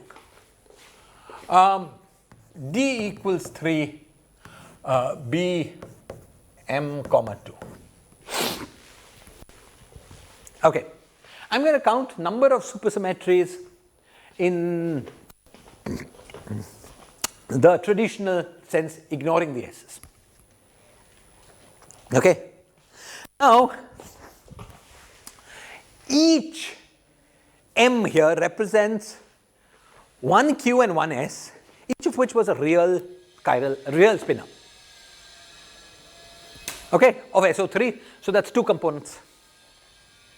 Okay, so this quantity here has 2m supercharges, counting only Q.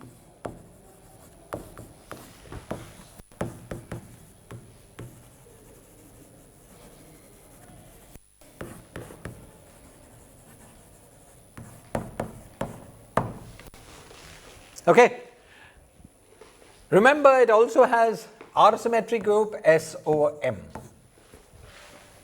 So the theory with R-symmetry group SO1, which is no R-symmetry, has 2 real Qs or 4 real Qs and S's. The theory with R-symmetry group SO2, which is same as U1, okay, has 4 real Qs and 4 real S's. So the theory with no R-symmetry is what people would usually call a theory of 2 supercharges. Sorry. The theory with R-symmetry SO2 is what people would usually call a theory of 4 supercharges. Theory of R-symmetry SO6 is what people would usually call a theory of 6 supercharges. And so on. The theory with 16 supercharges, what people would usually call the theory of 16 supercharges, is a theory with SO8 symmetry. Okay?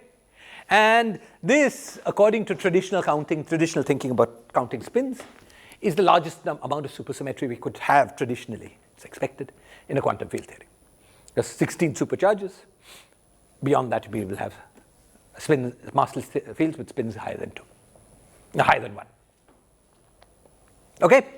So, the R-symmetry in 3 dimensions goes from SO1, which is nothing, up to potentially SO8.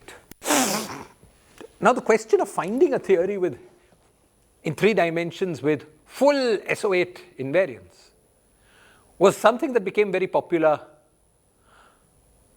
2008 or so, when people discovered ABJM theory. ABJM theory had n equals 6 supersymmetry, so it's m equals 6. But there were a couple of special cases of it, and there's a couple of special cases which had more supersymmetry, n equals 8. K equals 1 theory, for instance. Okay, had n equals 8. Okay, so people have understood superconformal field theories in 3 dimensions with up to SO8 R symmetry. So those are very special things. Okay, those are theories with 16 supercharges. Okay, or 32 if you count Q's and S's. Okay, so this is just to give you a sense. The theory with SO2m, with SON supersymmetry, has 2m real Q's in 3 dimensions.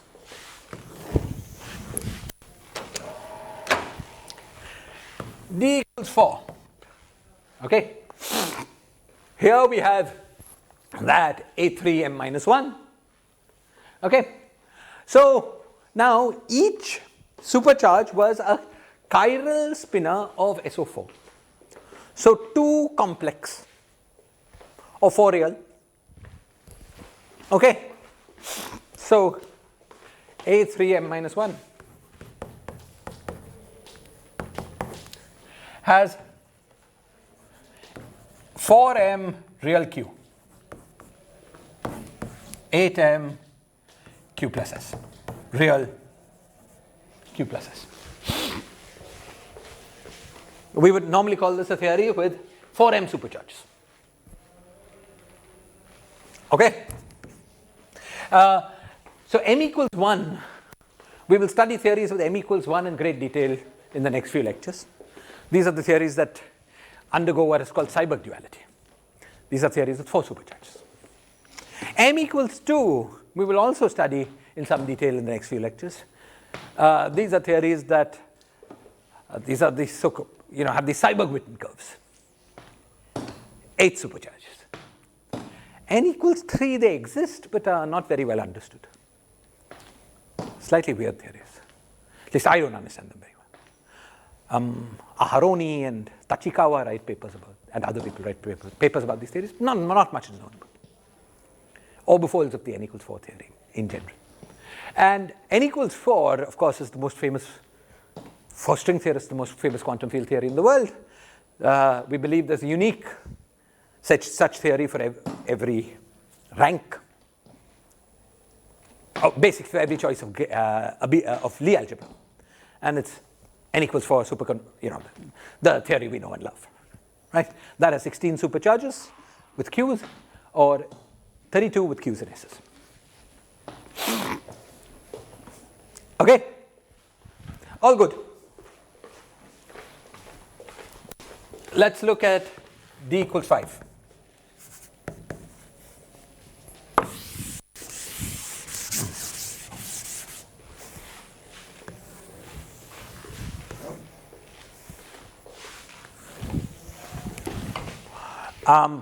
D equals 5. Our theory here,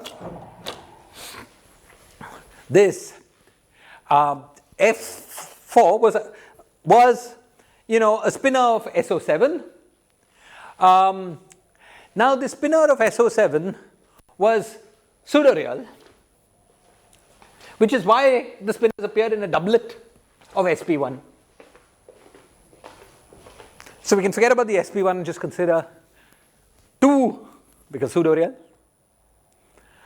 2 spinors of SO7. Now SO7, when we go to Q's, is SO5. SO5 has 4, 2 times 4 is 8. So this theory has 8 supercharges. Always counting real supercharges. 8 real supercharges, or 16 if you count Q plus S.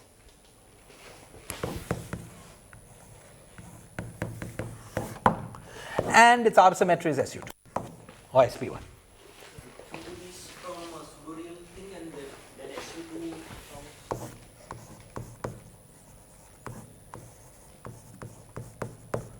Sorry, what did you say? SU2 was just the R symmetry. 8 was, you see, you could count it 2 ways. You could either say that a spinor of SO5 has 4, and then this is a doublet under SU2. Yeah. But that doublet was simply the fact that it was pseudo-real. All I'm saying is you shouldn't do 2 into 2. The doublet under SU2 was the same as the pseudo-reality. It's not that there was a pseudo-real doublet. Right? The doubling was, so it's SP1. It's only one doublet. Is this clear? Okay, so that was the 8. Fine. And the R symmetry here was UM or SU4 in the case M equals 4. Right. And then D equals 6.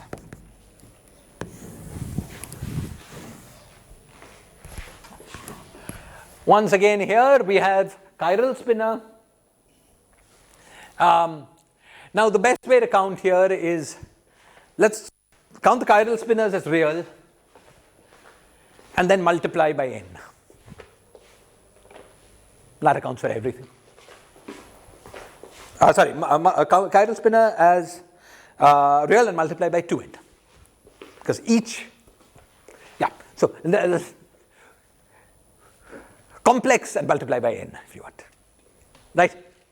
So the chiral spinor of SO6 was 4-dimensional, double, so that's 8n.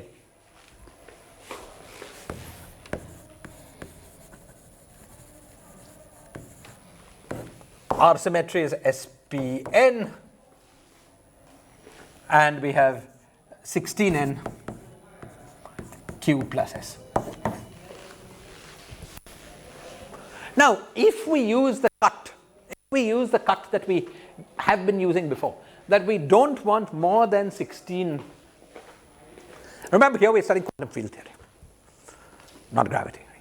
If we don't want more than 16 real Qs, if we use that cut, then here, with that sort of criterion, we would put m is less than equal to 8. And as I said, people have found examples of m equals 8, but no more. Here we would find n is less than equal to 4 for is n equals 4 angles. M. Which one? You said we count chiral spinors. No, it is compulsory. So that it is reduced. What? It was chiral spinors of SO8 because it was a vector.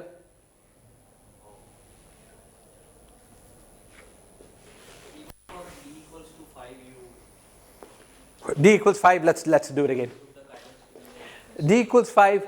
Now, let's say we're counting only Qs. So that's SO5. No chirality question there because it's an odd number. Okay, it's just same as it's 4. 4. But then you have to multiply that 4 by 2n because they come in pairs, right? Because they're pseudo-real. That's the rule you always use, right? You multiply by 2n when it's SPn and by n when it's SON. Yeah, that's the only thing. Okay. And finally, if we use this cut that we don't want more than 16 supercharges, counting traditional Qs, m here must be less than equal to 8, m here must be less than equal to 4. Here we have no option. It just was a theory of 8 supercharges. And here we have n is less than equal to 2. Okay? All these are well known and well studied classes. Okay? For the theory with n equals 2 is the theory of the M5 prime. Theories with n equals 1 have been much studied in recent years. By Vafa, also a lot by the Koreans. Seok Kim and friends and many of the other people in his group. A lot is known of all of these things that I've written down here. People have studied examples of theories. A lot is known about all of them. Okay. Through the rest of the course, once we stop talking about algebras, we'll try to survey some of what is known about many different quantum field theories. Okay. At the moment, we're just setting the stage, listing the possibilities. There's a lot of real work been done. Okay. I think that's it for today's class.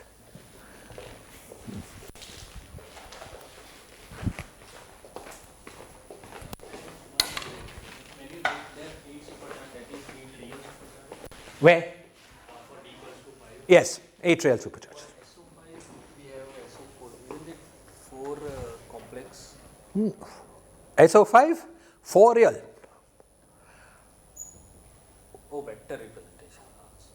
Sorry, yeah. I thought spinner. Wait. Say again what your confusion was. I thought it's spinner. Spinor of SO5, correct. Which was the same as, you see, whether complex or real, it's pseudo-real, right? That's why we did the doubling. But that pseudo-real is the same as SP1. So we multiply 4 by 2n. The 2 is the pseudo-reality. Okay, any other questions? Okay, great. We will have one more lecture on general representation theory, in which I tell you a little bit about the representations of superconformal algebras. Since we've gone this far, I'll tell you a little bit about them. And then from next week on, we'll start studying dynamics of quantum field theories.